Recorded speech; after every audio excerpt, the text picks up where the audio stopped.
நிச்சயமாக இந்த இரவில் ஹயாத்தி யாரெல்லாம் புதிதாய் பிறக்க போகிறார்கள் அல்லது பிறந்தவர்கள் இருக்க போகிறார்கள் என்பதை பிரிக்கிறார். இந்த உம்மத்துக்கு ஒரு நபிமார்களுக்கு கொடுக்கப்படாத கண்ணியம் கூட இந்த உம்மத்துக்கு யாரை மன்னிச்சிருந்து கண்ண மன்னிச்சிருப்போம். ரெண்டாவது, எந்த உம்மத்துக்குமே இல்லாத ஒன்று பெரிய அருள் கூட அல்லாஹ் நமக்கு கொடுத்தான், தப்புச்சோம்.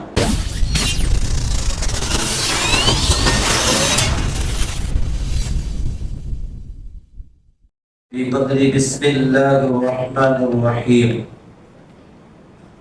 فيها يفرق كل أمر حكيم صدق الله العظيم. وقال رسول الله صلى الله عليه وسلم إن الله ينزل فيها إلى السماء الدنيا على من مستغفر فاغفر له على من مسترزق فارزقه على من مبتدا فعافيه حتى يطلع الفجر. صدق رسول الله صلى الله عليه وسلم. அளவற்ற அருளாளனும் நிகரற்ற அன்புடையோனுமாகிய எல்லாம் வல்ல அல்லாஹ்வின் திருப்பெயரால் துவங்குகின்றேன். அருமை நாயகம் முஹம்மது ரசூலுல்லாஹ் ஸல்லல்லாஹு அலைஹி வஸல்லம் அவர்கள் மீதும் நற்பாக்கியத்திற்குரிய அவருடைய குடும்பத்தார்கள், சஹாபாக்கள், தாபியீன்கள், தபஅ தாபியீன்கள், அத்தாபுகள், அவுலியாக்கள், சுஹதாக்கள், நாதாக்கள், நல்லவர்கள், குறிப்பாக அல்லாஹ்வினுடைய அருள் வேண்டி அவனுடைய இல்லத்தில் சூழ்ந்திருக்கிற நம் அனைவரின் மீதும் அல்லாஹ்வின் நல்லருள் என்றென்றும் நிறைவாய் குன்றாமல் நிலவட்டுமாக ஆமீன் என்று எல்லாம் வல்ல அல்லாஹ்விடத்தில் பிரார்த்தித்து என் உரையை துவங்குகின்றேன். அல்லாஹ்வின் பேரருளால் இந்த வருடத்தில் நாம் சந்திக்கிற மெஹராஜிற்கு பிறகு இரண்டாவது புனித இரவு இந்த ஷபே பராத் என்று சொல்லுகிற ஷஅபான் மாதத்தினுடைய பிறை 15 நபி ஸல்லல்லாஹு அலைஹி வஸல்லம் பல்வேறு சிறப்புகள் சொல்லப்பட்ட இந்த இரவில் நாம் மீண்டும் சந்திக்கிற ஆயுளை அவன் தந்திருக்கிறான். அல்லாஹ் நம்முடைய ஆயுள்களில் நல்ல அமல்களில் பரக்கத்து செய்வானாக. ஆமீன். ரமலானை அடைவதற்கு முன்னால் நம்முடைய பாவங்களை எல்லாம் மன்னிப்பதற்கு அல்லாஹ் தந்த ஒரு ஏற்பாடு இந்த இரவு. நபிகள் நாயகம் ஸல்லல்லாஹு அலைஹி வஸல்லம் அவர்கள் சொன்னார்கள், இந்த ஒரு இரவில் பனு கல்பு என்று சொல்லுகிற கோட்டத்தார்கள் அவர்கள் ஆடு வளர்ப்பார்கள். அந்த ஆடு இருக்கிற ஆட்டை விட ரோமங்கள் அதிகம் இருக்கும். அந்த பனு கல்பு கோட்டத்தார்களுடைய ஆடுகளின் ரோமங்களின் அளவிற்கு ஒரு மனிதனுடைய கணக்கில் பாவம் இருந்தாலும் அல்லாஹ் இந்த இரவில் அவன் மன்னிப்பு கேட்கிற போது, அல்லாஹ்விடத்திலே துஆ செய்கிற போது அதை மன்னிக்கிறான் என்பது வரை சஹீஹான ஹதீஸுகளில் பதிவு செய்யப்பட்டிருக்கிற ஹதீஸுகள். வதமை போல் எப்போதும் சில பேர் வரட்டு பிடிவாதத்தில் இந்த இரவுகள் எல்லாம் கூடுமா, ஒன்று சேரலாமா, சேர்ந்தால் நன்மை கிடைக்குமா, பராத்திலே ஏன் அப்படி செய்கிறீர்கள் என்றெல்லாம் அவ்வப்போது சொல்வது உண்டு. நாம் அவர்களுக்காக வேண்டியும் துஆ செய்வோம். காரணம், நல்ல இரவுகள் வாய்ப்புகள் கிடைக்கிற போது அதை நாம் பயன்படுத்திக் கொள்ள வேண்டும். பொதுவாக நபி ஸல்லல்லாஹு அலைஹி வஸல்லம் இந்த இரவு குறித்தும் இந்த இரவிலே அவர்கள் என்னென்ன அமல்கள் செய்தார்களோ அதைத்தான் நாம் செய்ய போகிறோம். இந்த இரவிலே அமல் செய்வது கூடுமா என்று கேட்டவர்கள் பெரும்பாலும் வெளியிலே நின்று கொண்டிருப்பார்கள், அல்லது டீ கடையில உட்கார்ந்து அரசியல் ஏதாவது பேசுவார்கள். இல்லை என்றால் வீட்டிலே உட்கார்ந்து எப்போதும் போல் வாடிக்கையாக சீரியல் பார்ப்பார்கள். இதோடு அவருடைய இரவு என்பது முடிந்து போகும். ஆனால் நபி ஸல்லல்லாஹு அலைஹி வஸல்லத்துடைய அமல்களில் இந்த இரவு என்னென்ன செய்தார்கள் என்பதை அருமை துணைவி ஆயிஷா ரலியல்லாஹு அன்ஹா அவர்களுடைய அறிவிப்பு உட்பட இந்த இரவு குறித்து சஹீஹான கிதாபுகளில் பதிவு செய்யப்பட்டிருக்கிறது. நபி ஸல்லல்லாஹு அலைஹி வஸல்லம் தொழுதார்கள், இரவிலே தொழுகிறோம், பகலிலே நோன்பு வைத்தார்கள், அடுத்த நாள் பகலில் ஒரு நோன்பு வைப்போம். இன்னும் சொல்ல போனால் நபி ஸல்லல்லாஹு அலைஹி வஸல்லம் இந்த மாதம் முழுவதும் நோன்பு வைத்தார்கள் என்ற ஹதீஸ் இருக்கிறது. பராத்திற்காக நாளை ஒரு நோன்பு வைப்பது சுன்னத்து. நபி ஸல்லல்லாஹு அலைஹி வஸல்லம் இரவிலே ஜன்னத்துல் பக்கீயிலே போய் நின்று இந்த நாளில் கபராளிகளுக்கு துஆ செய்தார்கள். இன்றைக்கு பயான் முடித்துவிட்டு ஆங்காங்கே இருக்கிற கபர்களிலே நீங்கள் சென்று உங்களுக்கு தெரிந்த சூறாக்களை ஓதி துஆ செய்யலாம். அதுவும் நபி ஸல்லல்லாஹு அலைஹி வஸல்லம் இந்த இரவிலே கற்றுக் கொடுத்ததுதான். இறந்தவர்களுடைய கபர் ஜியாரத்து குறித்து நான் சென்ற வார ஜும்மாவில் கூட மிக விரிவாக பேசினேன். கபர் ஜியாரத்து செய்வது என்பது இந்த மார்க்கத்தில் வணக்கம், கடமை. ஆகவே இந்த இரவில் நபி ஸல்லல்லாஹு அலைஹி வஸல்லம் என்னென்ன அமல்கள் செய்தார்களோ அதைத்தான் இப்போது செய்ய போகிறோம். புதிதாய் பிதுஅத்தாய் எதுவும் இங்கே நடப்பதில்லை என்பதை நாம் தெளிவுபடுத்திக் கொண்டு இந்த இரவினுடைய விஷயங்களில் அல்லாஹ் நமக்கு தந்திருக்கிற இரண்டாவது வாய்ப்பு. அன்பானவர்களே, இந்த இரவில் தான் மனிதனுடைய விதிகள் எல்லாம் எழுதப்படுகிறது, திருத்தப்படுகிறது. இந்த இரவில் தான் ஒரு வருடத்திற்கு தேவையான பிறப்பும் இறப்பும் எல்லாம் முடிவு செய்யப்படுகிறது. போன பராத்திலிருந்து இன்றைய பராத்து மகரிபு வரைக்கும் அடக்கப்பட்ட ஜனாசாக்கள் உண்டு. இன்றைய மகரிபில் கூட ஒரு ஜனாசா அடக்கினார்கள். ஆகவே இந்த ஒரு வருடத்தில் யாரெல்லாம் மௌத்தாக வேண்டும் என்கிற பட்டியல் கொடுக்கப்பட்டதோ மிக நிச்சயமாக அந்த பட்டியலின்படி இந்த உலகம் செய்து முடிக்கப்பட்டிருக்கும். இனி இந்த பராத்திலிருந்து அடுத்த பராத்து வரைக்கும் என்ன நடக்க வேண்டும் என்கிற ஏடு அல்லாஹ்வால் மலக்குகளுக்கு தரப்படுகிறது. ஆகவே அப்படி தரப்படுகிற போது நாம் அல்லாஹ்விடத்திலே துஆ செய்வதும் அழுவதும் தொழுவதும் அல்லாஹ்வை திக்ர் செய்வதும் அவன் நினைத்தால் கண்டிப்பாக ஏடுகளில் உள்ள எழுத்துக்களை மாற்றுவான். அந்த அதிகாரமும் சக்தியும் அவனுக்கு மட்டுமே உண்டு. அதற்குத்தான் இந்த இரவில் நபி ஸல்லல்லாஹு அலைஹி வஸல்லம் அதிகம் அழுதிருக்கிறார்கள், தொழுதிருக்கிறார்கள், பகலிலே நோன்பு வைத்திருக்கிறார்கள், அதிகமாய் சதக்கா செய்திருக்கிறார்கள் என்றெல்லாம் நாம் ஹதீஸ்களிலே பார்க்க முடிகிறது. இந்த இரவுக்கு பெயர் லைலத்துல் பராஅத், நரக விடுதலைகளுக்கான மன்னிப்புக்கான இரவு என்று அதற்கு பெயர்.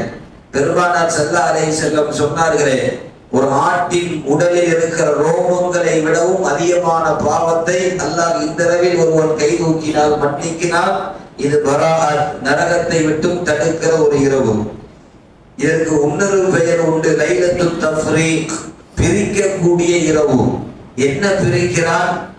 மனிதனுடைய ரிஸ்க் பிரிக்கப்படுகிறது, மனிதனுடைய தலையெழுத்துக்கள் எல்லாம் பிரிக்கப்படுகிறது, மனிதனுடைய நற்வாழ்க்கை அவனுக்கான நல கூறுகள் ஆரோக்கியம் பிரிக்கப்படுகிறது.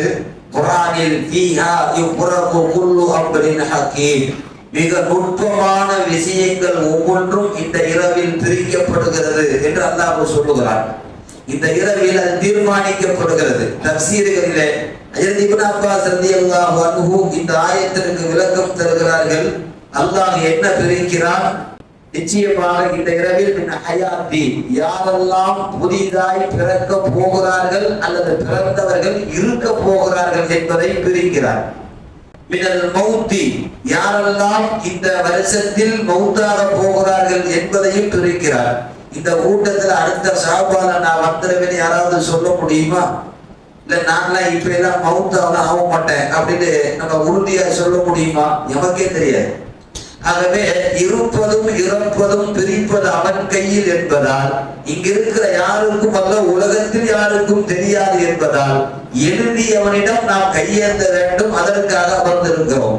ஒவ்வொரு ஹயாத்தும் பிரிக்கப்படுகிறது, ஒவ்வொரு மௌத்தாக்களும் இந்த கூட்டத்திலே பிரிக்கப்படுகிறார்கள். யாருக்கெல்லாம் இந்த வருடத்தில் நிக்காஹ், புதுமண தம்பதிகள், ஜோடிகள் பிரிக்கப்படுகிறது. இவருக்கு இந்த பெண் என்பது ஒவ்வொரு அரிசியிலேயும் அவன் பெயர் உண்டு. நீங்கள் சாப்பிடுகிற அரிசி என்பது ஏதோ எங்கிருந்தோ வந்தது என்று நினைக்காதீர்கள். ஒவ்வொரு அரிசியிலும் அவனுக்கான பெயர் உண்டு. பெயர் இல்லாத எழுதப்படாத எந்த ரிசுக்கையும் எந்த உயிரும் சாப்பிடாது. ஹதீஸிலே வருகிறது, நீங்கள் சாப்பிடுகிற அரிசியில் உங்கள் பெயர் உண்டு. நீங்கள் மணந்து கொள்ள போகிற பெண்ணின் நெற்றியில் உங்கள் பெயர் எழுதப்பட்டிருக்கிறது. அதனால்தான் எங்கு பிறந்திருந்தாலும் எங்கு படித்தாலும் எங்கு வளர்ந்தாலும் கல்யாணத்தின் போது உங்களுக்கு தகுந்த ஜோடிகளை அவன் கொண்டு வந்து சேர்ப்பான்.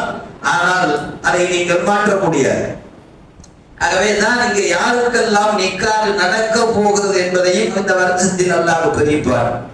இந்த வருஷத்தில் யாருக்கெல்லாம் என்னென்ன குழந்தைகள் பிறக்க போகிறது இதெல்லாம் இப்னு அப்பாஸ் ரலியல்லாஹு அன்ஹு ஃபீஹா யுஃப்ரகு குல்லு அம்ரின் ஹகீம், மிக நுட்பமான விஷயங்கள் எல்லாம் இதில் பிரிக்கப்படுகிறது என்பதற்கு இதை எல்லாம் எழுதி கொடுக்கிறார்கள்.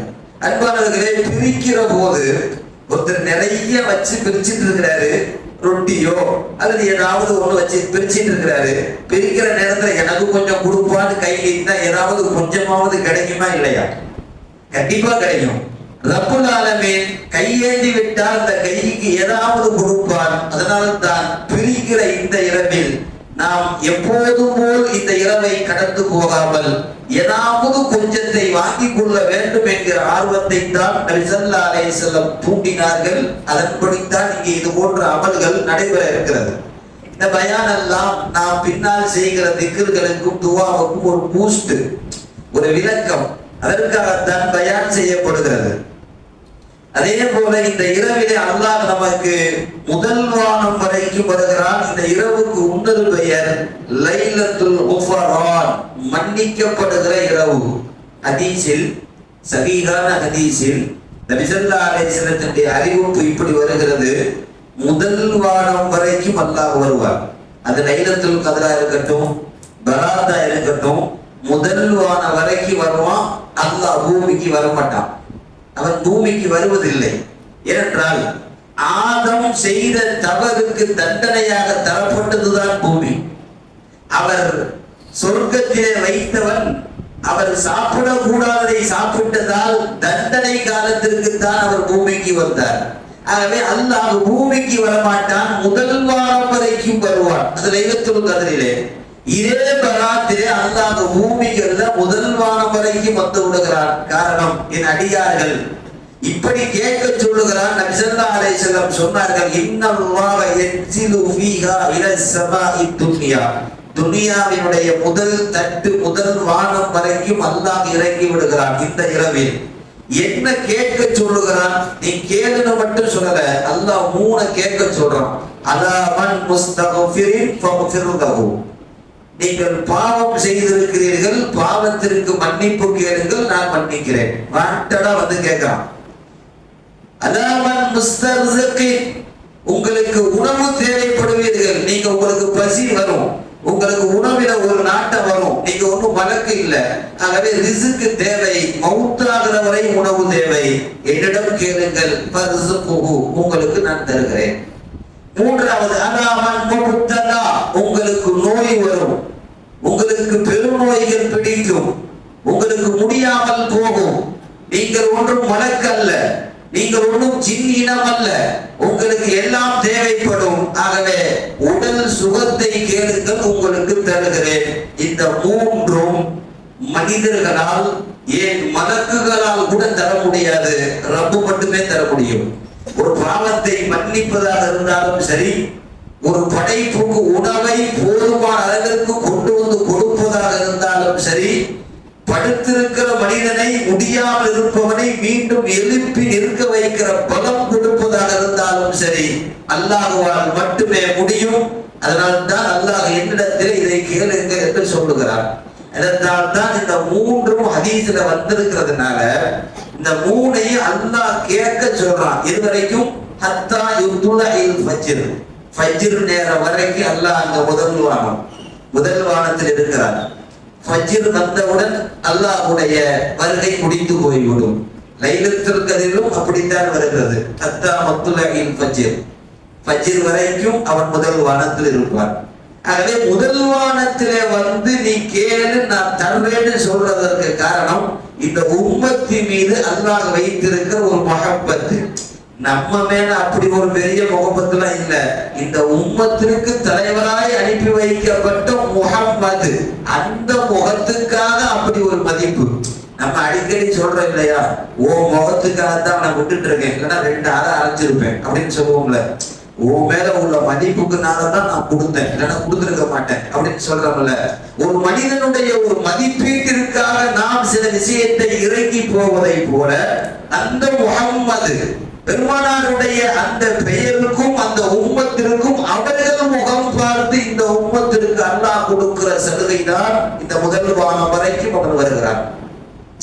இதுக்கு முன்னாடியெல்லாம் எந்த உம்மத்துக்கும் முதல் வானத்துக்கு வந்துட்டு இப்படி கேளு நான் தர்றேன், இதை கேளு நான் தர்றேன் அப்படின்னா அல்லாஹ் சொல்றதும் கிடையாது, அப்படி யாரும் கேட்டதும் கிடையாது.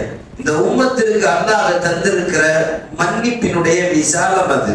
அதனால்தான் இந்த உம்மத்திற்கு இந்த இரவு என்பது ஒரு அற்புதமான ஒரு வாய்ப்பு. நபிமொழி தொகுப்பில் ஹஜ்ரத் முஹம்மது இப்னு மஸ்லமா என்கிற ஒரு சஹாபி பெருமானார் அறிவிப்பு செய்ததாய் இந்த ஹதீஸை அறிவிப்பு செய்கிறார்கள். ஒரு லைலத்துல் கத்ரா இருக்கட்டும், ஒரு பராத் இரவா இருக்கட்டும், அல்லது துல்ஹஜ் மாதத்தினுடைய இரவு பகலாக இருக்கட்டும், ஏன் 2 ஈது பெருநாட்களாக இருக்கட்டும், அல்லாஹ் நமக்கு தருகிற ஒரு பொன்னான வாய்ப்பு. அது பொன்னான வாய்ப்பு. பெருமானார் சொல்லுகிறார்கள், இன்ன லில்லாஹி ஃபி அய்யாமி தஹ்ரிக்கும் நஃபஹாத்தின். அல்லாஹ் சில நேரங்களிலே உங்களுக்கு சில வாய்ப்புகளை அவன் ஏற்படுத்தி கொடுப்பான், சில வாய்ப்புகளை அவன் தருவான். நல்லடியார்கள் அந்த வாய்ப்பை மிக கச்சிதமாக பயன்படுத்துவார்கள். அதை நம்ம கரெக்டா பயன்படுத்திக்கிறோம். அந்த ஆஃபர் முடிஞ்சதுக்கு பிறகு வந்தோம்னா அது நமக்கு கிடைக்கிறது இல்லை. நபி ஸல்லல்லாஹு அலைஹி வஸல்லம் சில இரவுகளை அல்லாஹ் நமக்கு தருகிறான், அந்த வாய்ப்புகளை நீங்கள் பயன்படுத்தி கொள்ளுங்கள் என்று பொதுவாக சொன்னார்கள். அப்படி பொதுவாக சொல்லப்பட்ட ஒரு வாய்ப்பு தான் இந்த இரவு. இந்த இரவில் நாம் அல்லாஹ்விடத்திலே என்னென்ன கேட்க வேண்டும் என்பதற்கு ஒரு சில செய்திகளை நாம் இங்கே கவனத்திலே வைப்போம். அன்பானவர்களே, நபி ஸல்லல்லாஹு அலைஹி வஸல்லம் இந்த இரவில் நமக்கான விதிகள் மாற்றப்படுகிறதுன்னு சொன்னார். நம்முடைய விதி இருக்கிறது, நம்ம பேச்சு வாங்கல சொல்லுவோம்ல, ஏன் அல்லாஹ் என் தலையெழுத்தவே சரியில்லாம எழுதி விட்டான், இந்த விதமா படிச்சது மாதிரியும் என் எழுத்தே சரியில்லை, என் தலையெழுத்தே அழிஞ்சு போச்சு, என் தலையெழுத்தே மாறி போச்சுன்னு பேசுவோம். இந்த எழுத்துன்னு ஒண்ணு இருக்கு, அது நம்ம தலையிலாம் எழுதல, நமக்கான தலை விதி, அதாவது இவனுக்கு என்ன விதி என்பதை அல்லாஹ் எழுதி முடித்து விட்டார். உலகம் என்பது நேற்று பிளான் போட்டு இன்றைக்கு கட்டமைக்கப்படதல்ல. 50,000 வருஷம் வானம் இல்லை, பூமி இல்லை, கடல் இல்லை, திடல் இல்லை, எதுவும் இல்லை. அல்லாஹ்வால் இருந்து நிர்ணயிக்கப்பட்டதற்கு பிறகுதான் மலக்குகள் படைக்கப்படுகிறார்கள். வானம், பூமி, மலக்குகள் எல்லாம் படைக்கப்படுவதற்கு 50,000 வருஷத்திற்கு முன்பு அவன் எழுதி முடித்து விட்டான். யார் யார் எங்கு பிறக்க வேண்டும், என்ன சாப்பிட வேண்டும், எங்கு இறக்க வேண்டும் என்கிற உடுத்துகிற ஆடையிலிருந்து உடுத்துகிற கஃன் வரைக்கும் தயார். சாப்பிடுகிற உணவிலே இருந்து படுக்கிற கபர் வரைக்கும் அல்லாஹ்வுடைய முடிவு. இதுதான் விதி. இதன்படிதான் உலகம் சுற்றும், இதன்படிதான் உலகம் இயங்கும், இதற்குள் தான் இவர்களுக்கு இது வழங்கப்படும், இதை தாண்டி அவர்களுக்கு எதுவும் கிடைக்காது என்பதை தான் ஒரு எழுத்தில் அல்லாஹ் முடித்திருக்கிறார். ஒவ்வொருவருக்கும் எழுத்து இருக்கிறது, ஒவ்வொருவருக்கும் விதி இருக்கிறது. பொதுவா ஈமான் என்று சொன்னால் அல்லாஹ் மட்டும் நான் நம்பிட்டேன் அப்படின்னா முஸ்லீம் கிடையாது. ஈமானின் படித்தரம் 7, 7ல் 1 குறைந்தாலும் அவனுக்கு பெயர் காஃபிர். அல்லாஹ்வை நம்புகிறேன், மலக்குமார்கள் பார்க்கல நம்புறேன், ரசூல்மார்கள் யார் யாருக்கு தெரியாது நம்புறேன், வேதம் எப்படி இறங்குச்சு தெரியாது வேதங்களை நம்புகிறேன், இப்படி மறுமை நாள் தெரியாது நம்புகிறேன், இப்படி எல்லாத்தையும் நம்புறேன்னு சொல்லிட்டு வர்றப்ப வஹைரிஹி வஷர்ரிஹி மினல்லாஹி தஆலா, நல்லதும் அவனால் கெட்டதும் அவனால், எது நடந்தாலும் அவனால் என்று நான் பொருந்துவேன், இதை நான் நம்புகிறேன். இதுக்கு பேர் ஈமான். நல்லது நடந்தா அல்லாஹ்வை புகழ்றதும், கெட்டது நடந்தா அவனை திட்டுறதும் இது ஈமானுக்கு அழகல்ல. அல்லாஹ்வுடைய ஈமான் அது முழுமை பெறாது. அதனால்தான் நல்லதும் கெட்டதும் அவனால், சொர்க்கம் நரகம் இருப்பதாக நம்புகிறேன், எல்லாம் ஈமான்ல 7. இந்த 7வது படித்தரம் தான் விதியை நம்புதல். இந்த விதியை நம்பணும். அதுதான் நமக்கு ஈமான். விதி நமக்கு 3 விஷயமா பிரிக்கப்படுது. நிறைய பேருக்கு நமக்கு இல்லை, யாருக்குமே விதின்னா தெரியாது. நீங்க கொஞ்சம் யோசிச்சு பாருங்க. அல்லாஹ் எழுதியிருக்கிறாங்கல்ல, அப்ப எல்லாமே எழுதி முடிச்சுட்டான்னு சொன்னா அப்புறம் எதுக்கு சப்பாத்தி எடுத்து போகணும்? அதான் எழுதி முடிச்சுட்டாங்கல்ல, உனக்கு இவ்வளவுதான் கிடைக்கும்னு எழுதிட்டான், நீ நரகவாதி தாண்டி எழுதிட்டான், அப்புறம் எதுக்கு தொடுத்து வணங்கிக்கிட்டு, அப்புறம் உனக்கு இங்கதான் மௌத்தா போக அப்படின்னு எழுதிட்டான், அப்புறம் எங்க போய் மௌத்தா தான் என்ன? இப்படி இதுவல்ல விதி. அல்லாஹ்வுடைய எழுத்தில் சிலது மாறும், சில நேரங்களில் அல்லாஹ் மாற்றத்தை கொடுப்பான். இந்த விதியை ரொம்ப உட்கார்ந்து யோசிச்சோம்னா அவன் மெண்டலா போயிடுவான், ஒண்ணும் விளங்காது. அதிகமா சிந்திச்சோம்னா விளங்காது. மனிதனுடைய அறிவெல்லாம் லிமிட்டட், ரொம்ப லிமிட்டட் தான். ரொம்ப சத்தமா பேசுறேன், ஏன் இப்படி கத்துற, மண்டையெல்லாம் வலிக்கு இருக்கும் இல்லையா? பக்கத்துல வச்சு ஒண்ணு பாருங்களேன், ஒன்னும் தெரியாது. கொஞ்சம் டிஃப்ரெண்ட்ல வச்சாதான் அவருக்கு தெரியும். கொஞ்சம் தூரமானாலும் தெரியாது. இப்படி கை வச்சு பார்ப்பாரு, ரொம்ப பக்கமும் தெரியாது தூரமும் தெரியாது, லிமிட்டா இருக்கும். அவர் பார்வை லிமிட்டு, காது லிமிட்டு, எல்லாமே லிமிட்டட் தான். அதுல அறிவும் லிமிட்டட் தான். சில பேர்லாம் அதி புத்திசாலியே நினைச்சுக்கிறது. நமக்கு எல்லாமே தெரியும். விதியை மதியால வெல்லலாம், எதுனையும் வெல்ல முடியாது. மதியினையும் வெல்ல முடியாது, மறதியினையும் வெல்ல முடியாது. அல்லாஹ் நடந்தது எழுதியது மட்டுமே நடக்கும். நான் விதியை கொண்டு ஈமான் கொண்டேன் ஒரு வார்த்தையில முடிச்சுட்டு போயிடணும். சில பேர்லாம் ரொம்ப யோசிக்கிறது, அல்லாஹ் எங்க இருக்கான், ஆட்சி எங்க இருக்கு, நம்மெல்லாம் பிறகுறதுக்கு முன்னாடி அல்லாஹ் எப்படி இருந்திருப்பான், இப்படியே கொண்டு போனா கடைசியில் அவன் இஸ்லாத்தை விட்டு வெளியே போயிடுவான். ஆமா, ஏன்னா ரொம்ப இது மாதிரி உள்ள ஈமானுடைய விஷயத்தை நீங்க யோசிச்சீங்கன்னா விளங்காது. எதெல்லாம் நமக்கு கண்ணுக்கு தெரியாதோ, அறிவுக்கு புலப்படாதோ, அதையெல்லாம் நம்புறதுக்கு தான் ஈமான்னு பேரு. இந்த ஈமான்ல ஏழையுமே பாருங்க, நம்ம அறிவுக்குள்ள வராது, அல்லாஹ் வரமாட்டான். ரசூலுமார்களுக்கு எப்படி திடீர்னு நுபுவத்து கிடைச்சு நபியா மாறுறாங்க, வராது. வேதம் எப்படி வந்துச்சு விளங்காது. சொர்க்கம் நரகம் அதெல்லாம் எங்க எப்படி எப்படி இருக்கு தெரியாது. இந்த விதி நம்ம கணக்குக்கு புரியாது. இதையெல்லாம் நம்புறதுக்கு பேர் தான் ஒருத்தருக்கு முஸ்லீம்னு பேரு. இந்த விதி 3 விஷயமா வருது. ஒண்ணு, அல்லாஹ் உலகத்தை படைக்கிறதுக்கு முன்னாடியே எழுதி வச்சுட்டான், யார் யாருக்கு என்ன இதுதான் அப்படின்னு முடிஞ்சு. இரண்டாவது, அந்த ரூஹ் தாயின் கற்பு அறைக்குள்ளே வருகிற போது குர்ஆனுடைய வசனங்களில் ஹதீஸ்களில் வருகிறது, 120வது நாள்ல கிட்டத்தட்ட 4வது மாசம், 4வது மாசம் தான் அந்த ரூஹு ஊதப்படுது, குழந்தைக்கு துடிப்பு வருது. டாக்டர்ஸ்களுக்கு தான் தெரியும். அது வரைக்கும் கிட்டத்தட்ட ஒரு 3.25 மாசம் 4 மாசம் வரைக்கும் அது வெறும் சதை கட்டி தான். அந்த 4 மாசத்துக்கு பிறகுதான் அவங்க கொஞ்சம் ரொம்ப அதிகமா கவனத்துல வைக்க சொல்லுவாங்க. ரொம்ப டிவி பார்க்காதீங்க, கரெக்டா சாப்பிடணும், கரெக்டா தூங்கணும், மெடிசின் எடுத்துக்கணும். இப்ப உள்ள துடிக்க ஆரம்பிச்சிருச்சு. இந்த 4வது மாசம் ரூஹ் ஊத போடுறப்ப அல்லாஹ் 3 விஷயத்தை முடிவு செய்ய சொல்றான். அந்த விதியில இருந்து எடுத்து ஹதீஸ்ல ரசூல் ஸல்லல்லாஹு அலைஹி வஸல்லம் சொன்னது இது. அந்த ரூஹ் ஊத வருகிற மலக்கு அதுவரை சதை பிண்டம், அதுவரை ஆணும் பெண்ணும் இல்லாத ஒரு சதை கட்டி அல்லாஹ் இந்த விதியில இருந்து ஊத சொல்லுகிறான். அது 2வது விஷயம். இந்த விதியினுடைய 2வது விஷயம். ஃபர்ஸ்ட் அல்லாஹ் 50,000 வருஷத்துக்கு முன்னாடியே விதியை முடிச்சிட்டான். 2வது, அந்த விதிக்கு சொந்தக்காரர் கற்பத்துக்கு வர்ற போது 2வது கட்டத்துக்கு விதி மாறுது.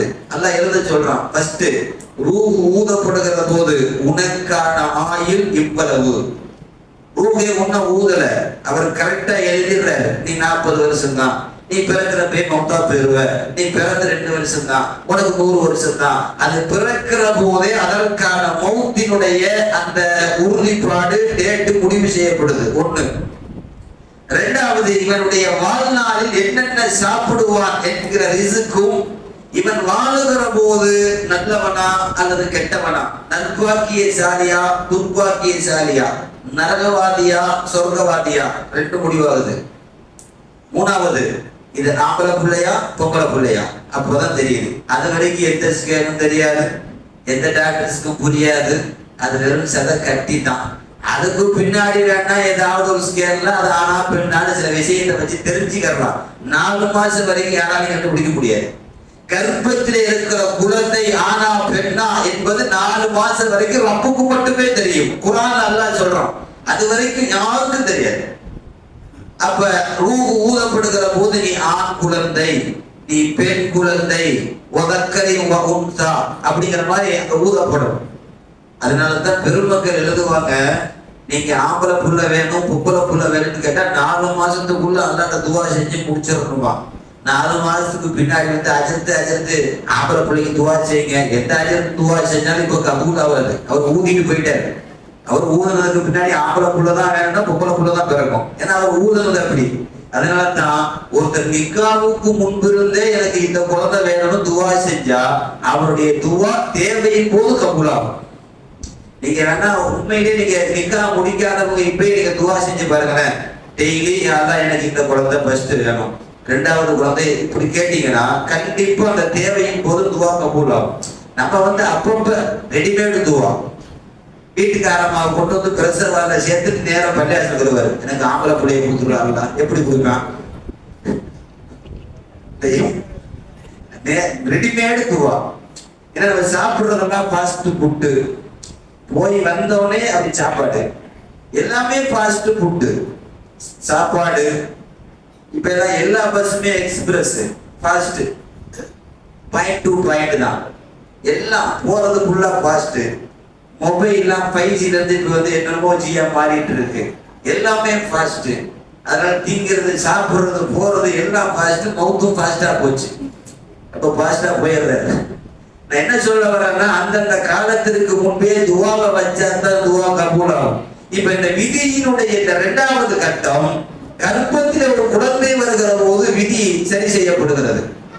3வது விதி ஹதீஸ்ல வந்தது மட்டும் சொல்லுகிறேன். இந்த ஷஅபானுடைய பிறை 15 நிஸ்பு ஷஅபான், அதனால் ஷஅபான்ல பாதி, 30ல பாதி 15. இந்த ஷஅபானில் அல்லாஹ் விதிகளை மாற்றுகிறார். இந்த விதிகளை மாற்றுகிற இந்த நேரத்தில் தான் நாம் அல்லாஹ்விடத்தில் நாம் துஆ செய்கிறோம். யா அல்லாஹ், எங்களுக்கு இந்த விதியை, இந்த விஷயத்தில் எங்களுக்கு ஏதாவது இருந்தால் மாற்றி கொடு, ஏதாவது துர்வர்ணங்கள் இருந்தால் மாற்றி கொடு என்கிற துஆவினுடைய வலிமையான ஆயுதம் நிச்சயமாக நமக்கான விதிகளை மாற்றும்.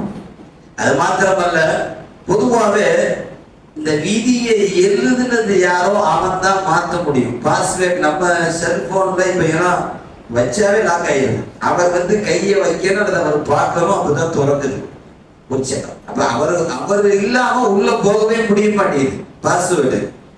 அது மாதிரிதான் அல்லாஹ்வுடைய அந்த கிதாப், உம்முல் கிதாப், குர்ஆனில் அவர் இந்த உம்முல் கிதாப், மூல பிரதி, எல்லோருடைய விதியினுடைய பிரதி அவன் கையில். அவன் நாடினால் மாற்றுவான்.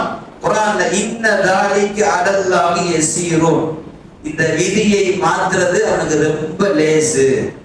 நீங்க துஆ செய்தால், பிரார்த்தித்தால், அல்லது உங்களுடைய விதிகளை அல்லாஹ் மாற்ற வேண்டும் என்று அவன் நாடினால் அது நமக்கு தான் கஷ்டம், அல்லாஹ்வுக்கு ரொம்ப ஈஸின்னு அல்லாஹ் குர்ஆன்ல சொல்றான். அல்லாஹ்வுடைய எழுத்து தான் ஜெயிக்கும். அதனால தான் அவன்கிட்ட நம்ம கேட்கிறோம். நம்ம ஷெட்யூல் படி எல்லாம் எதுவுமே நடக்காது. நம்ம தான் நினைச்சுக்கிறது கரெக்டா ஷெட்யூல் பண்ணுவார்.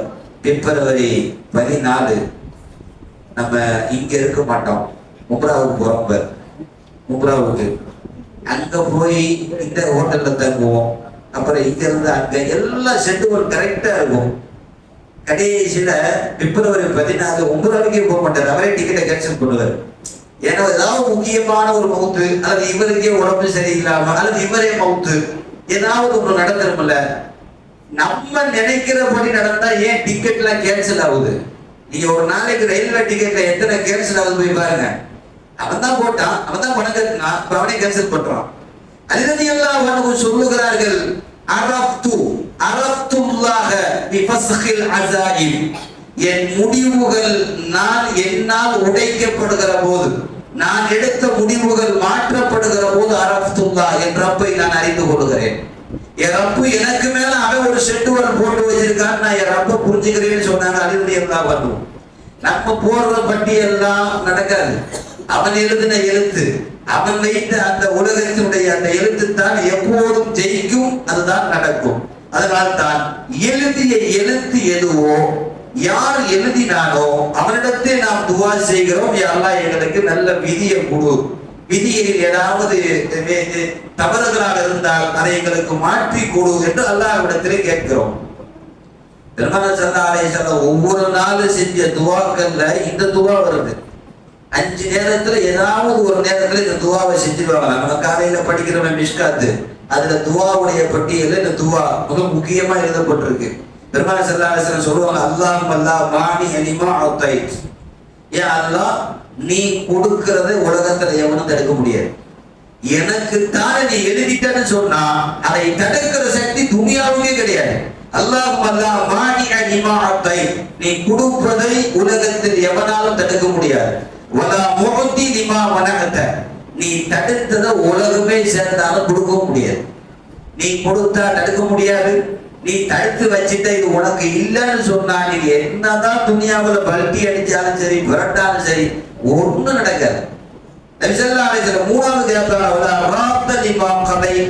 நீ விதித்ததை தவிர உலகத்தில் எதையும் திருப்ப முடியாது, மாற்ற முடியாது.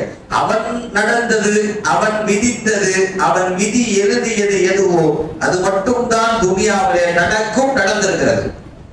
மாற்றம் ஏற்பட்டால் அவன் மாற்ற வேண்டும். அல்லாஹ்விடம் நம்ம பிரார்த்திக்க வேண்டும். இறைவனிடத்துல கேட்டால் நிச்சயமாக மாறும். குர்ஆன்ல யூசுப் சூரா சம்பந்தமா எல்லாம் பேசிட்டு வரப்ப யூசுப் சூராவை சொல்றான், அல்லாஹு காலிபுன் அலா அம்ரிஹி, அல்லாஹ்வுடைய எழுத்துத்தான் ஜெயிக்கும்.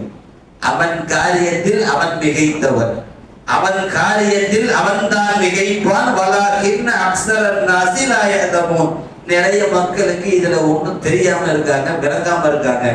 அதாவது நம்ம செஞ்சிட்டா சரியா வந்துரும், நம்ம எழுதி நம்ம ஒரு பட்டியல் போட்டு அதன்படி நடந்துரும், அப்படி எல்லாம் நிறைய பேர் நினைச்சுக்கிறாங்க. நமக்கு மேல அல்லாஹ்வுடைய எழுத்து இருக்கு, அது நிறைய பேருக்கு விளங்குறது இல்லைன்னு குர்ஆன்ல அல்லாஹ் சொல்றான். அவன் எழுதியதுதான் நடக்கும், அவன் காரியத்தில் அவன் மட்டுமே ஜெயிப்பான். உங்களுக்கு தெரியும், இந்த ஃபிரௌன் சம்பந்தமா குர்ஆன்ல நிறைய வருது. அவன் சொன்ன வார்த்தை யாருமே சொல்லாத வார்த்தையை சொல்லிட்டான். ஆனா ரப்புக்குமுல் அலா, இருக்கிற கடவுளையே நான் தான் பெரிய அல்லான்ட்டான். அல்லான்னு சொல்லவே யாரும் சொல்லல, இருக்கிற அல்லாவுடைய கடவுளையே பெரிய அல்லான்னு சொல்லிட்டான். அல்லாவுக்கு கொஞ்சம் ரோஷம் வந்துச்சு. குர்ஆன்ல நீங்க பாத்தீங்கன்னா நிறைய இடங்கள்ல ஃபிரௌன் மண்டையில தட்ட காட்சியெல்லாம் வரும். நீங்க அல்லாவா, நீங்க அல்லாவான்னு சொல்றது மாதிரி சில வசனங்கள். நான் அல்லான்னு சொன்னப்ப அல்லாஹ் அறிவிப்பு செஞ்ச கனவுல வந்தது, ஒரு குழந்தை தான் உன்னைய கொல்லும், ஒரு குழந்தை பிறக்க போகுது. நீங்க வரலாறு நிறைய தெரிஞ்சிருப்பீங்க. அந்த ஒரு குழந்தைய பிறக்க கூடாதுங்கிறதுக்காகவே என் நல்லா தானே போயிட்டு இருக்கு.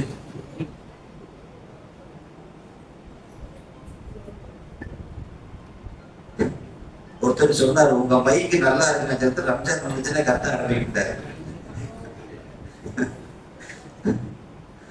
வருஷம் ஃபுல்லா நல்லா இருக்கும், ரம்ஜான் மட்டும் அப்பப்ப கத்தும். ரொம்ப ஏக்கம் வைக்க நீங்க தொண்டையை பிடிக்கும். ஃபிரௌன் பிறக்கிற அந்த குழந்தை பிறக்கிறப்ப அறிவிப்பு செய்யறான், நல்லா செய்யறான், ஒரு குழந்தை தான் உன்னைய கொல்லும். உன்னைய ஃபிரௌன் என்ன தெரியுமா செஞ்சான்? இல்லவா, எனக்கு தெரியாம எகிப்துல எவனும் மாசமாக கூடாது. அப்படி மாசமானா ரிக்கார்டுல பேர் வந்துடுறேன். அந்த குழந்தையை நானே கொல்லுவேன். அவன் கொண்டது 1 அல்ல 2 அல்ல, லட்சக்கணக்கில் லட்சக்கணக்கில். ஒவ்வொரு நாளும் பிறக்க பிறக்க பிறக்க ஒவ்வொரு நாளும் ஆயிரக்கணக்கில் குழந்தைகள் வெட்டி வெட்டி தள்ளினான். ஏன்னா என்னைய கொல்றது ஒரு குழந்தைன்னு அவன் சொல்லிட்டான். அல்லான்னு சொல்லியிருக்கிறான். அவனுக்கே ஒரு பயம், எங்க நமக்கு மேல இருக்கிற ஒருத்தர் இருக்கான்னு அவனுக்கு தெரியும். அதனால அவனுக்கு பயம். பிறக்கிற குழந்தையெல்லாம் கொண்டான். ஆனா குர்ஆன்ல அல்லாஹ் எவ்வளவு அழகா சொல்றான் பாருங்க. குழந்தைய கொல்றதுக்கு ஒரு பெண் மாசம் ஆயிட்டாங்கன்னு சொன்னா ஃபிரௌனுடைய அரண்மனையில இருந்து 2 பேர் அங்க போயிடுவாங்க. அந்த குழந்தையுடைய தாயை பராமரிப்பாங்க, தேவையெல்லாம் கொடுப்பாங்க, பிரசவம் பார்ப்பாங்க. குழந்தை பிறந்தது ஆம்பளை பிள்ளையான கொண்டு வந்துருவாங்க. ஃபிரௌனுக்கு முன்னாடி கொண்டு வந்துருவாங்க. அவனே கொல்லுவான். யாரையும் கொல்ல அனுமதிக்க மாட்டான். ஏன் எதிரியே நானே கொல்லுவேன். என்ன எதிரி யாருன்னு தெரியல. ஆகவே எல்லா ஆண் குழந்தையும் எதிரி. கொண்டு எல்லாத்தையும் முடிச்சான். ஆனா மூசா அலைஹிஸ்ஸலாமுடைய தாயாருடைய கர்ப்பத்தை அவனால தடுக்க முடியல. சரி, கர்ப்பமானது குழந்தை பிறந்துச்சு, அந்த குழந்தைய அவனால கண்டுபிடிக்கவே முடியல. எல்லாம் அந்த ஊருக்குள்ளதான், மிஸ்ர் தேசத்துக்குள்ளதான், அவன் இருக்கக்கூடிய அந்த எகிப்துக்குள்ளதான் நடக்குது. எல்லாத்தையும் கொண்ட குழந்தையால என்ன தெரியுமா செய்யறான்? அம்மா குர்ஆன்ல வர்ற செய்தி இதெல்லாம். அம்மா பிரசவமான தாய்க்கு சொல்றா, நீ குழந்தைய பெட்டிக்குள்ள வச்சு கடல்ல விட்டுரு. அந்த அம்மா கேக்குது, கடல்ல விடவா? என்ன கடல்ல? அதுக்கு பிறவன் கையில கிடைச்சா கொண்டுருவான், நீ கடல்ல விட சொல்றியா? அல்ல கடல்ல விடுன்னு மட்டும் சொல்லல, அல்லாஹ் தஆலா அந்த வார்த்தையை பாருங்க எவ்வளவு அழகமா சொல்றான். நீ கடல்ல விடு, பிறவன்கிட்ட இருந்து காப்பாத்துறேன்னு சொன்னா ஆறுதலா இருக்கும். ஆனா என்ன தெரியுமா அல்லாஹ் சொல்றான், நீ கடல்ல விடு, உன் எதிரியான என் எதிரியான பிறவன் தான் இந்த பெட்டி எடுப்பான். குர்ஆன்ல வர்ற வசனம் இது. நீ கடல்ல விட்டா எடுக்கிறது பிறவன் தான் எடுப்பான், வேற யாரும் எடுக்க முடியாது. அட வெட்டுவான்னு தெரியும், கடல்ல விட்டா எங்கேயாவது இடத்துக்கு போய் அல்லாஹ் காப்பாத்துவான்னு பார்த்தா இல்ல, போறதே அவன் மாளிகைதான். உள்ள போகிற அந்த குர்ஆனுடைய வசனத்தை உன் எதிரியும் என் எதிரியுமாக இருக்கிற பிறவன் தான் எடுப்பான், அவன் வெட்ட மாட்டான். முடிவு அல்லாஹ்வே சொல்றான். குழந்தைய உன்னை அனுப்பல, கடலுக்குள்ள போகல, உன்னை பிறவன் எடுக்கல, ஆனா அல்லாஹ் சொல்றான் வெட்ட மாட்டான். ஏன் தெரியுமா? என் பிரியத்தை மூசா மேல வச்சுட்டேன், என் பிரியம் கிடைச்ச எவன் மேல யாரும் கை வைக்க முடியாது. என் பிரியம் மூசா மேல நம்ம வச்சுட்டோம். மஹப்பத்தம் மின்னி, என் பிரியம் மூசாவின் மீது வைத்து விட்டேன். வெட்ட வேண்டிய குழந்தை கைக்கு வருது, எல்லாத்தையும் வெட்டவன் அதை பார்த்து சிரிச்சு விளையாட்டு இருக்கான். குர்ஆன் தஃசீர்ல அதை பார்த்து சிரிச்சு விளையாடுறது, ஃபிர்அவுனுடைய மடியில அவன் மூசா அலைஹிஸ்ஸலாம் மூத்தர போறாங்க, எல்லாம் இவன் செஞ்சிட்டு இருக்கான். ஏன்னா மஹப்பத்தம் மின்னி, அந்த குழந்தை நமக்கு சில குழந்தைய பார்த்தோன்னே பிடிச்சி போயிடும். அதை பார்த்தோன்னே கொஞ்சம் கொடுங்க அப்படி கொஞ்சம், அது நமக்கு அந்த குழந்தைக்கு சம்மந்தமே இருக்காது. ஒரு பார்த்தோன்னே ஒரு பிரியம், ஏதோ ஒரு முகப்பத்து. அல்லாஹ்வுடைய முகப்பத்து ஒருத்தர் மேல வந்துருச்சுன்னா எதிரியெல்லாம் பிரியப்பட ஆரம்பிச்சிருவான். அதனாலதான் யா அல்லாஹ் என் மேல உன் பிரியத்தை காட்டுன்னு துவா கேட்கிறோம். என் மேல உன் பிரியத்தை காட்டு. அல்லாஹ்வுடைய பிரியம் வந்தால் எதிரியும் கோபப்படுவார், அதாவது எதிரியும் பிரியப்படுவார். அல்லாஹ்வுடைய கோபம் நம்ம மேல வந்துருச்சுன்னா நம் மீது பிரியமுள்ளவர்களும் கோபம் காட்டுவாரு. அப்ப ஃபிர்அவுனிடம் வந்தது வெட்டல, வளர்கிறான். கடைசியா இதெல்லாம் என்ன தெரியுமா அவங்க சொல்ல வர்றாங்களா? நீ பெரிய அல்லான்னு சொன்னீங்க, எங்க கட்டுப்படி பார்க்கலாம், எங்க இந்த குழந்தைய வெட்டும் பார்க்கலாம், நான் வெளியவே வரமாட்டேன்னு சொல்லி உள்ள இருந்தீல. மூசா அலைஹிஸ்ஸலாம் இனிமேல் ஃபிரௌன் கூட வேணாம், மாரடிச்சது போதும்னு சொல்லிட்டு ஊரை காலி பண்ணிட்டு போறாங்க. ஃபிரௌன் சும்மா இருக்கிறாங்கல்ல, அவன் துரத்திக்கிட்டு போறான். அட உங்க வீட்டு பக்கத்து வீட்டுல ஒருத்தர் இருக்காருன்னு வச்சுக்கங்களேன், எப்ப பார்த்தாலும் உங்களுக்கு ஏதாவது ஒண்ணு செஞ்சுக்கிட்டே இருக்காரு, சட்டை போட்டுட்டே இருக்காரு. என்ன நினைப்பீங்க? இந்த முசீபத்து முடிச்சவே என்னைக்கு தான் காலி பண்ணி போக போறானோ தெரியும், நம்மளாவது போறானா வீடு கிடைக்க மாட்டேங்குது, இவனும் போக மாட்டேங்கிறான் அப்படின்னு நினைப்பீங்க. அவன் திடீர்னு என்ன ஆச்சு, ஒரு நாள் அவன் ஊரை காலி பண்ணிட்டு போறான்னு வச்சுக்கோங்க உங்க எதிரி. நீங்க என்ன சொல்லுவீங்க? அல்ஹம்துலில்லாஹ், இவ்வளவு நாள் செஞ்ச துவா இன்னைக்கு தான் படைச்சிருக்கு. யாராவது போய் அவன் கையை பிடிச்சி இழுத்து, என்ன ஆச்சியார் வீட்டை விட்டு போறீங்க, வாங்க திரும்ப வாங்க கூட நம்ம பார்த்து பேசிக்கலாம்னு ஏதாவது கூப்பிடுவீங்களா? போனவன் போகட்டும் தானே நினைப்போம். இதே கதிதான் அங்க நடக்குது. மூசா அலைஹிஸ்ஸலாம் போதும் அப்படின்னு ஃபிரௌனை விட்டு போறாங்க. முசீபத்து முடிஞ்சிச்சுன்னு ஃபிரௌன் இருக்கலாம்ல, அவன் விரட்டிட்டு போறான். குர்ஆன்ல இது அழகா சொல்றான், ஃபஅக்ரஜ்னாஹும், அவன் போக நம்ம அவனை போக சொல்லி அனுப்பிச்சு வச்சோம். ஃபஅக்ரஜ்னாஹும், நம்ம வெளியாக்கணும், ஏன்னா அவனை மௌத்தாக்கணும்ல. ஒரு எதிரி போனா விட்டுட்டு உட்காராம ஏன் துரத்திட்டு போனான்னா, அவன் நம்ம அடிக்கணும் முடிவு பண்ணிட்டோம், அதனால துரத்த வச்சோம். இதெல்லாம் ஏன் சொல்றான்னா, நான் எழுதுனதுக்கு மட்டும்தான் நடக்கும். நீ அல்லாஹ்னு சொன்னீல, நீ நினைச்ச எதுவுமே நடக்காது. குர்ஆன்ல நிறைய இடங்கள்ல ஃபிரௌன் நான் பட்டம் தட்டிக்கிட்டே வர்றான். அல்லாஹ் சில இடங்கள்ல இதெல்லாம் வருது. நான் என்ன சொல்ல வருகிறேன், உலகத்தில் அவன் எழுதிய எழுத்தும் விதியும் மட்டுமே ஜெயிக்கும், அது ஜெயித்திருக்கிறது. அதனாலதான் நம்ம அல்லாஹ்விடத்தில் அந்த விதி குறித்து நம் நிறைய அல்லாஹ்விடத்தில் துஆ செய்ய வேண்டும். அது மட்டுமல்ல, உங்களுக்கு நான் பயானிலும் சொல்லி இருக்கிறேன், தாய்மார்கள் இருப்பதால் அவருடைய கவனத்திற்காக அல்லாஹ்வுடைய விதியை மாத்துறதா இருந்தா மட்டும்தான், 3 தான் மாற்ற முடியும். ஒண்ணு, முதல் இடத்துல துஆ. அதனாலதான் பிரார்த்தனைக்குன்னு ஒரு சக்தி இருக்கு, அதை மாத்தவே முடியாது. அல்லாஹ் வச்சுட்டான். அத்துவா சிலாஹுல் மூமினின், ஒரு மூமினுடைய ஆயுதம் துவா. ஒருவனை ஹயாத்தை குறைத்து அழிக்கவும் செய்யும், குறைந்த ஹயாத்தை கூட்டி வாழவும் செய்யும். துவாவுக்கு அப்படி ஒரு ஆயுதம் அல்லாஹ் தந்திருக்கிறார். அதனாலதான் முடியலன்னு சொன்னா துவா செய்யுங்க. ஏதோ அவருடைய ஏதாவது ஹயாத்துகள் கொஞ்சம் கூடும், அவருடைய நோய்கள் கொஞ்சம் குறையும். எல்லோரும் சேர்ந்து பிரார்த்திக்கிற போது அந்த பிரார்த்தனையிலே யாருக்கு கேட்கிறோமோ அவருக்கான அந்த மாறுதல் ஏற்படும். இதை தவிர்க்கவே முடியாது. அத்துவா ரத்துல் கலா, உங்கள் தலையெழுத்துக்களை திருப்புகிற சக்தி துவாவுக்கு இருக்கிறது. நபி ஸல்லல்லாஹு அலைஹி வஸல்லம் சொன்னார்கள். இரண்டாவது, சதகத்து சிர்ரு துத்திஃபு கலப ரப்பி, ரகசியமான சதக்கா உங்களுடைய ரப்பின் கோபத்தை ஊதி அணைத்து விடும். ரப்பு நம்ம மேல ரொம்ப கோபமா இருக்கான், என்ன செய்யலாம் அப்படிங்கிற, அல்லாஹ் அவ்வளவு சீக்கிரத்துல கோபப்பட மாட்டான். ஆனா அவன் கோபப்பட்டான்னு சொன்னா கடைசியா குடிக்கிடுவான். அப்ப ரப்பு கோபப்படுறான்னு சொன்னா அவனை கூல் பண்ணணும். என்ன தெரியுமா, ரகசியமா யாருக்கும் தெரியாம ஒருத்தருக்கு சதக்கா பண்ணிட்டோம்னா அல்லாஹ் போ அப்படின்னு பண்ணிச்சிருவான். அல்லாஹ்வுடைய அந்த கோபம் நீங்கும், உங்களுடைய விதி மாறும். இது ரசூல் ஸல்லல்லாஹு அலைஹி வஸல்லம் சொன்னார். சதக்காவுல தெரியாம செய்யற சதக்காவுல இருக்கு, எல்லாரும் பாக்குற மாதிரி எடுத்து ஏற்றுவார், இந்தா அப்படின்பார். அது அல்ல சதக்கா, அது எல்லாமே பார்ப்பாங்க, யாருக்கு தெரியாம. இன்றைக்கும் சில பேர் அப்படி இருக்கிறார்கள், யாருக்கும் தெரியக்கூடாதுன்னு சொல்லுவாங்க, ரப்புக்கு மட்டும் தெரியும். அதுதான் உண்மையிலேயே சிறு சதக்கா. சதக்கு சிறு, ரகசியமான நோக்கு அல்லாஹ்வுக்கு ரொம்ப பிடிக்கும். ஏன் தெரியுமா, அஜிசி பிஹி, நோக்குக்கு நான் தான் கூலி தருவேங்கிறான். ஏன்னா இருக்கிற வணக்கத்திலேயே எல்லா வணக்கமுமே வெளியில தெரியும். துருதா ஒருத்தர் பார்ப்பாரு, ஹஜ்ஜி செஞ்சா 4 பேர் பார்ப்பாங்க, உம்ராவுக்கு போனா பார்ப்பாங்க, எல்லாரும் வெளியில தெரியும். இந்த நோம்பு மட்டும்தான் நான் நோம்பாளின்னு சொல்லாத வரைக்கும் யாருக்கும் தெரியாது. அவர் நோம்பே வைக்கிறதுனால நான் நோம்பு வச்சிருக்கேன்னு சொன்னாலும் யாருக்கும் தெரியாது. இந்த நோம்பு ரகசியமான ஒரு அமல், அல்லாஹ்வுக்கு ரொம்ப பிடிக்கும். அது மாதிரிதான் ரகசியமா செய்த சதக்கா விதியை மாற்றும். அதனாலதான் சதக்காவில் நிறைய கேட்டகரி இருக்கு. இந்த ரகசியமா செய்யற சதக்கா விதியை மாற்றும். அப்படியே நிறைய பேர் செஞ்சிட்டு இருக்கிறாங்க, இன்னமும் செய்யறாங்க. நிறைய அந்த சதக்காக்கள் அப்படி போகிறது.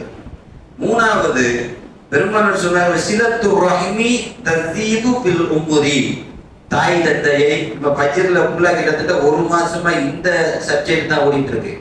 பிர்ருல் வாலிதை, பெற்றோர்களை உபகரித்தல், உபசரித்தல், சொந்தங்களை சேர்ந்து வாழுதல். பெருமானார் சொன்னாங்க, சிலத்துர் ரஹ்மி, உறவுகளை சேர்ந்து வாழ்பவனுக்கு இஸீதுல் உமர், வாழ்நாள் அதிகமாயிரும். அப்ப விதியை மாற்றக்கூடிய சக்தி உங்கள் துவாவிற்கு, ரகசிய சதக்காவிற்கு, உறவுகளை சேர்ந்து வாழுகிற நல்லடியாருக்கு அல்லாஹ் அந்த ஆயுளில் விதிகளை மாற்றி கொடுப்பார். இது எல்லாம் இதுல உண்டு.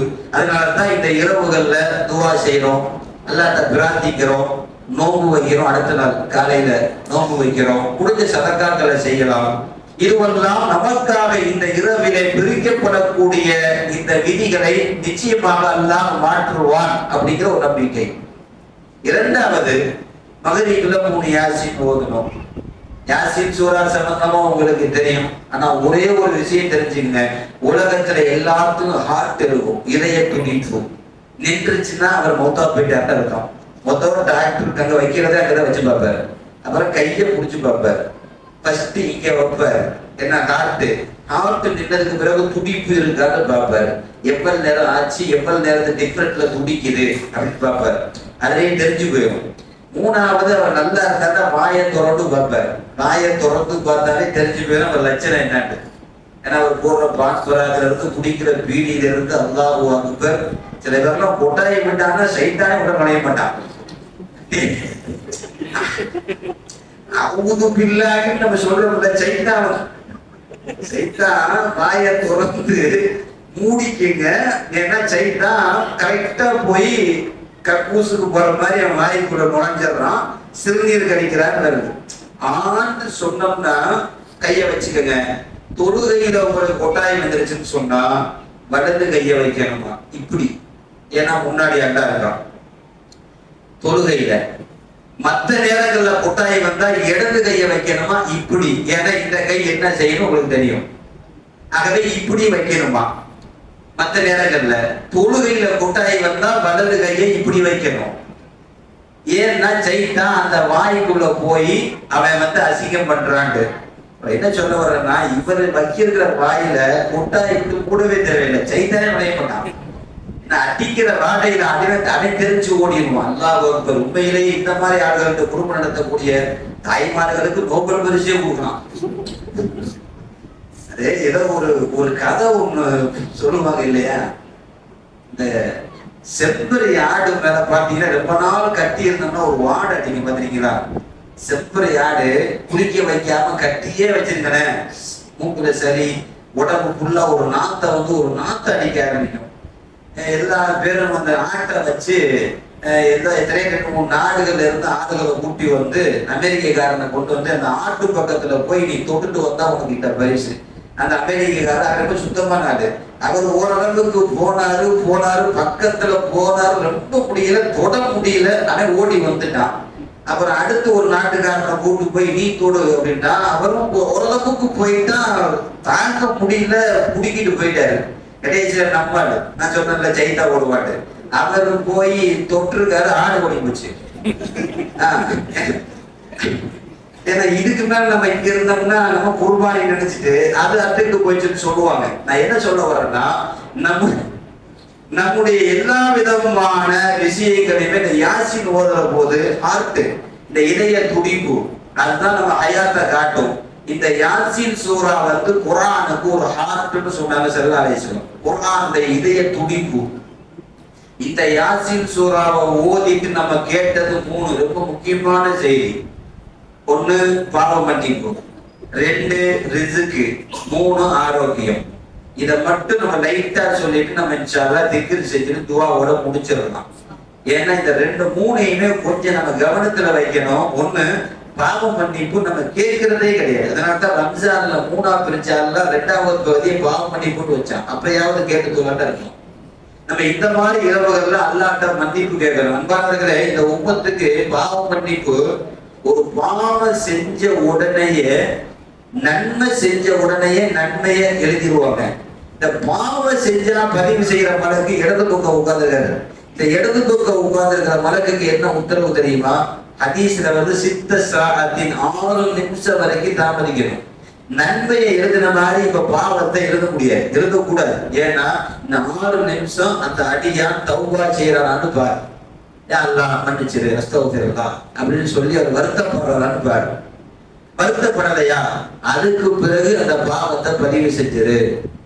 பிறகு ஒரு கொஞ்ச காலம் கழித்து அந்த பாவத்தை குறிச்சு அல்லாஹ்ட்ட யா அல்லாஹ் என்னை மன்னிச்சிருன்னு கேட்டவர் அதுக்கு தௌபா செய்யறாரா, அப்ப எழுதின பாவத்தை அப்ப அழிச்சிரு. கடைசி வரைக்கும் தௌபா செய்யல, பாவம் மன்னிப்பு தேடல, அந்த பாவம் தான் வறுமையை நமக்கு தடையாக நிற்கும். இந்த உம்மத்திற்கு எப்ப பாவ மன்னிப்பு கேட்டாலும் அல்லாஹ் மன்னிச்சிருவோம். இப்ப நம்ம தான் கேட்கறதே இல்லை, அல்லாஹ்ட்ட கையை ஏந்துறதும் இல்லை. மனுஷன்ட்ட கேட்கணும் தர்றேன்னு சொன்னா அவர் போய் நிக்கிறாரு. ஆனா அல்லாஹ் நான் தர்றேன் வாங்கினா நம்ம ஏத்துறது இல்லை. ஏன்னா அல்லாஹ் தர்றது நம்ம கண்ணுக்கு தெரியறது இல்லை. பாவத்தை அல்லாஹ் மன்னிக்கிறான். நமக்கான தௌபா வாசல் சக்கராத்து வரைக்கும் இருக்கு. நம்முடைய ரூஹு தொண்டக்குழி வர்ற வரைக்கும் அல்லாஹ் பாவத்தை மன்னிப்பான். அது வரைக்கும் இருக்கு. ஆனா சக்கராத்து எப்ப வரும்னு சொல்ல முடியாது. நல்லா நம்ம பேசிட்டு இருப்போம், திடீர்னு சக்கராத்து ஆயிடுச்சு. ஆமா, உடம்பு சரியில்லாம ஆகி படுக்கையில படுத்துட்டா சக்கராத்து கிடையாது. நல்லா இருக்கிறவர் திடீர்னு மேல பார்ப்பாரு, திடீர்னு சக்கராத்து, திடீர்னு மௌத்து. அப்ப சக்கராத்து எப்ப வரும்னு யாருக்கும் தெரியாது. ஆகவே அதற்குள்ளாக நம்முடைய பாவங்களை மன்னிப்பை அல்லாஹ்விடத்திலே கேட்க வேண்டும். இன்னைக்கு நிறைய பாவ மன்னிப்புக்கு எல்லா இபாதத்துக்கு டைம் டேபிள் எல்லாம் போட்டு கொடுத்துட்டான். தொழுக இந்த டைம்ல இருந்து இந்த டைம் வரைக்கும் லுகர், அதுக்குள்ள தொழுதான் லுகர், அப்புறம் தொழுதா அது வெறும் கலா. அந்த டைத்துக்குள்ளதான் தொழுகணும். ஹஜ்ஜு அந்த மாசத்துக்குள்ளதான் செய்யணும். ரமலான் அந்த மாசத்துலதான் வைக்கணும். எல்லாம் ஒரு டைம் டேபிள் படி ஒரு ஷெட்யூல் அல்லாஹ் ஒரு ஜெட்வல் பண்ணி வச்சுட்டான். நான் பாவ மன்னிப்புக்கு மட்டும் காலையில 8 to 12 மணி வரைக்கும் தான் பாவ மன்னிப்போம். அப்புறம் கேட்டா மன்னிக்க மாட்டேன். அப்புறமா நீ மகரிப்ல 6 மணிக்கு இருந்து 10 மணிக்கு, இந்த டாக்டர் எல்லாம் பார்வை நேரம் காலை 8 to 10, ஒருத்தன் பார்த்துட்டு கேட்கறான், டாக்டருக்கே 8 தான் பார்வை தெரியும் போல இருக்கிறான். ஏன்னா சில பேர் பார்வை நேரம் அது மாதிரி மன்னிப்பு நேரம் அல்லாஹ் போடல. நீ நைட்டு 1 மணிக்கு எதிர்த்து மன்னிச்சிரு, மன்னிப்பான். தகஜத்துல மன்னிப்பான். உலகத்தில் 24 மணி நேரமும் எந்த நேரத்திலும் எந்த இடத்திலையும் என்னைய மன்னிச்சிடுற பேரு கேட்டா அவன் மன்னிக்க மாட்டேன்னு சொல்றது இல்ல, இந்த உம்மத்தை மன்னிக்கிறான். அப்ப நம்ம கேட்கறது மட்டும்தான் கம்மியா இருக்கு. இபாதத்துக்கெல்லாம் டைம் டேபிள் வைத்தவன் இந்த பாவத்தை மன்னிக்கிறதுக்கு மட்டும் அல்ல டைம் டேபிள வைக்கல. அவனுக்கு ரொம்ப பிடிக்கும், என்னைய மன்னிச்சிருந்து கேட்டா பிடிக்கும். அதனால்தான் துவாக்கள்லயே முதல் துவா அல்லாஹ் ரப்பனா வலம்னா, நான் அநியாயம் செஞ்சுட்டேன், பாவம் செஞ்சுட்டேன், என்னைய மன்னிச்சிடுறா. இந்த துவா தான் துவாவுல செலவாத்துக்கு பிறகு ஃபர்ஸ்ட் ஓடுவோம். என்னைய மன்னிச்சிருந்து கேட்கறது தான் துவாவுல மிகப்பெரிய பூஸ்ட். இந்த உம்மத்துக்கு 2 அருள் செஞ்சிருக்கான். 2 அருள் என்ன தெரியுமா? ஒண்ணு, கையை ஏத்தின உடனே மன்னிச்சிடறான். ஆதம் அலைஹிஸ்ஸலாத்துக்கெல்லாம் ஒரு பாவத்தை மன்னிக்க எவ்வளவு வருஷம் எடுத்துக்கலாம் தெரியுமா? அல்லாஹு அக்பர். இலங்கையிலிருந்து நடந்தே போறாரு மக்காவுக்கு. அந்த அம்மா ஜித்தாவில இருந்து தான் நடந்து போகுது. அதுக்கே அந்த அம்மாவுக்கு மூச்சு வாங்குது. இவர் போய் கடைசி அந்த மண்ணுல போய் நின்று எல்லாம் மன்னிக்கிறான். இடையில கிட்டத்தட்ட 200 வருஷம் ஆயிருக்கு. 200 வருஷம் பாவத்தை மன்னிக்கிறதுக்கு மட்டும். இந்த உம்மத்துக்கு ஒரு நபிமார்களுக்கு கொடுக்கப்படாத கண்ணியம் கூட இந்த உம்மத்திற்கு யாரை மன்னிச்சிருந்து கேட்டா மன்னிச்சுட்டே போ. 2வது, எந்த உம்மத்துக்குமே இல்லாத இன்னொரு பெரிய அருள் கூட அல்லாஹ் நமக்கு கொடுத்தான். தப்புச்சம் பாவத்தை பகிரங்கப்படுத்துறது இல்லை. இதுக்கு முன்னாடி எல்லாம் ஒருத்தர் விபச்சாரம் பண்ணிட்டாருன்னு சொன்னா அவங்க வீட்டுல எழுதப்பட்டோம். நல்ல வேலைக்கு அந்த சிஸ்டம் இப்ப இல்லை. ஏதாவது ஒரு திருடிட்டாருன்னு சொன்னா யார் வீட்டுல திருடினாலும் அவர் பேரை திருடப்பட்ட இடத்திலேயே எழுதிடுவாங்க உனக்கு. இந்த ஆனா கூட அப்துல் குதூஸ் அவருக்கு திருடி விட்டு போய் விட்டார். வீட்டு விலாசம் கரெக்டா ஹதீஸ்ல இருக்கு. அவர் பேரு தகப்பனார் பேரோட அந்த ஊர்ல யார் திருடினாங்கிறது எங்க திருடினாலும் அங்கேயே மறக்க எழுதி போட்டுருவாங்க. ஒரு பாவத்தை பகிரங்கப்படுத்துதல் முன்னாடி நடந்திருக்கு. எல்லா உம்மத்துக்கும் அல்லாஹ் அப்படி செஞ்சிருக்கான். நம்ம உம்மத்துக்கு எல்லாம் எழுதி போட்டோம்னா கதவு டோர் பத்தாது. ஆமா, அல்லாஹ் அக்பர். எவ்வளவு பாவம், எவ்வளவு அல்லாஹ். ஆனா எவ்வளவு பாவம் செஞ்சாலும் அவன் மன்னிக்கிறானா இல்லையா? எவ்வளவு பாவம் செஞ்சாலும் அதை மறைச்சு வைக்கிறான் இல்லையா? நீ என்ன தனியா கேளு. சில இடங்கள்ல எல்லாம் இன்னைக்கு வரைக்கும் இருக்கு. இந்த கிறிஸ்டின்ல பாவ மன்னிப்பு கூடுன்னு சொல்லி ஒரு பாதிரியார் போய் உட்கார்ந்துக்குவாரு. அவன் போய் உள்ளேயே போவான். போய் கதவு மட்டும் திறந்துக்கிட்டு இந்த மாதிரி பாவம் பண்ணிட்டேன், என்னை மன்னிச்சிருங்க. அப்படியா, சரி மன்னிச்சிட்டேன் போ அடிப்பாரு. அது அவங்க நம்பிக்கை. ஆனா நம்ம யார்கிட்ட ஒரு மனுஷன்கிட்ட போய் பாவத்தை நம்ம சொல்லணும்னு கிடையாது. ஒரு இமாம்கிட்ட போய் நான் பாவத்தை சொல்லணும்னு கிடையாது. உலகத்துல பாவ மன்னிப்பு கேட்கறதுக்கு இடையில யாரும் தேவையில்லை, ரப்பு மட்டும் போதும். அவனிடத்தில் கேட்டால் மன்னிப்பான். பாவத்தை உடனே மன்னிப்பான்.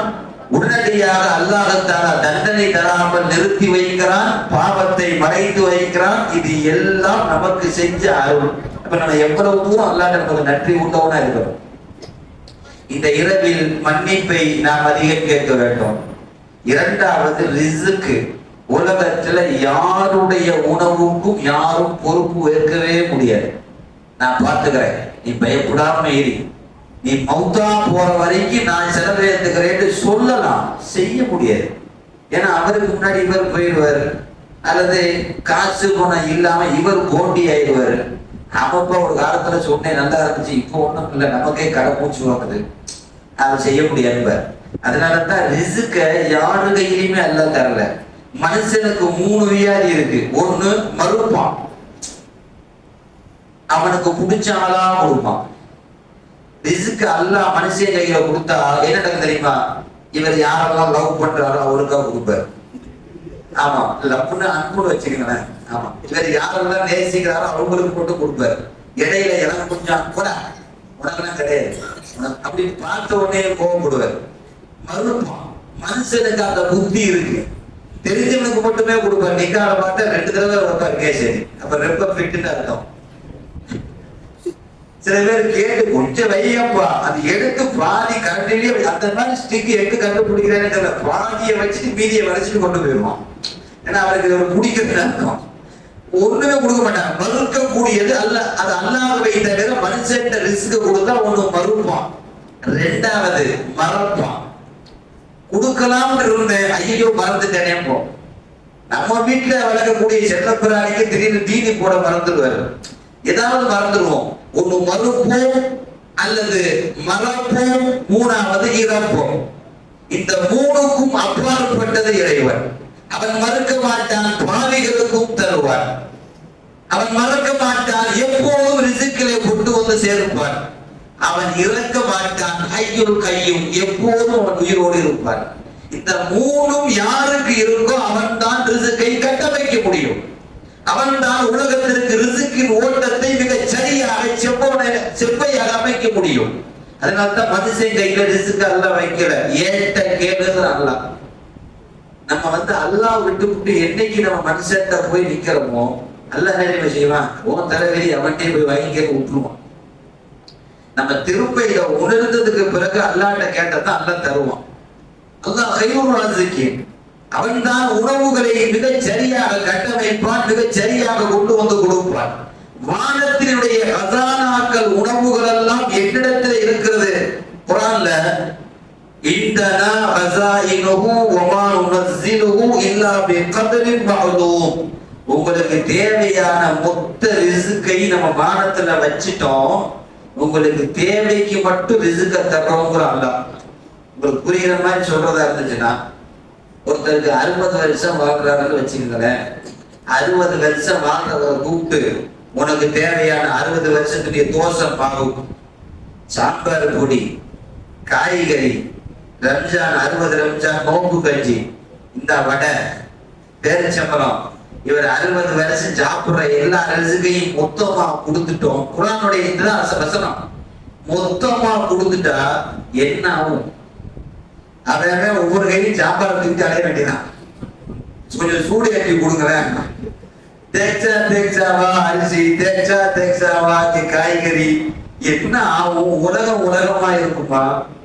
அல்லாஹ் அக்பர். இந்த பெண்களுக்கு தெரியும், குழம்பு கொஞ்சம் அதிகமா வச்சுட்டு அவங்க படுற பாடு. அல்லாஹ் அக்பர். நாளை வரைக்கும் அதை சலிக்காம வைக்கிறதுக்கு அவங்க சூடு ஏத்துறது, 1 மணி நேரத்துக்கு ஒரு தடவை அதை சூடு ஏற்றி கைப்படாம பார்த்து அதை கரெக்டா மூடி வச்சு அதெல்லாம் வச்சாதான் அடுத்த நாளைக்கு கொஞ்சம் வரும். ஏதாவது ஒருத்தர் கையை பட்டுச்சுன்னா அது சலிச்சு போயிடும், வீணா போயிடும். ஒரு நாள் குழம்பு ஒரு நாளைக்கு பாதுகாக்கிறதுக்கு படாத பாடு இருக்குது.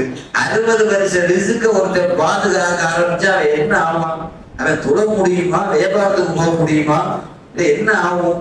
இல்ல சோத சட்டையை வச்சுட்டு நம்ம தொழுதான் உன்னத்தை தூக்கிட்டு போயிட மாட்டானா? உலகத்தினுடைய இயல்பு நிலையை மாறி போயிடும்.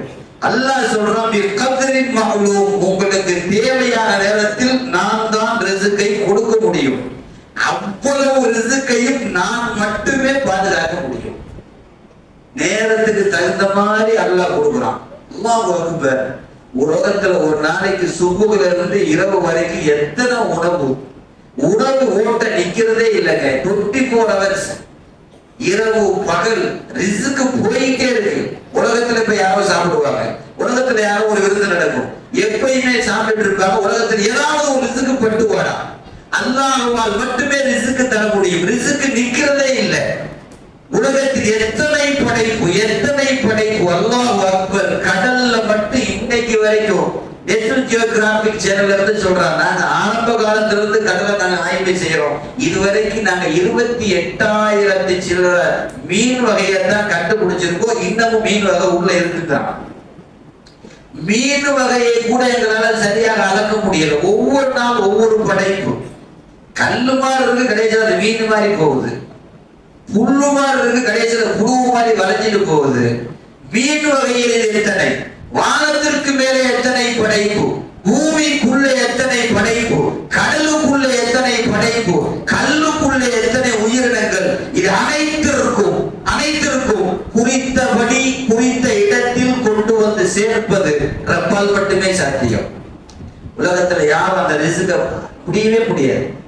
அல்லாஹ் கைருல் ராஸிகீன். ரிஸ்க் கொடுக்கிறதுல நான் மட்டுமே தேர்ச்சியானவங்கிற அல்லாஹ்.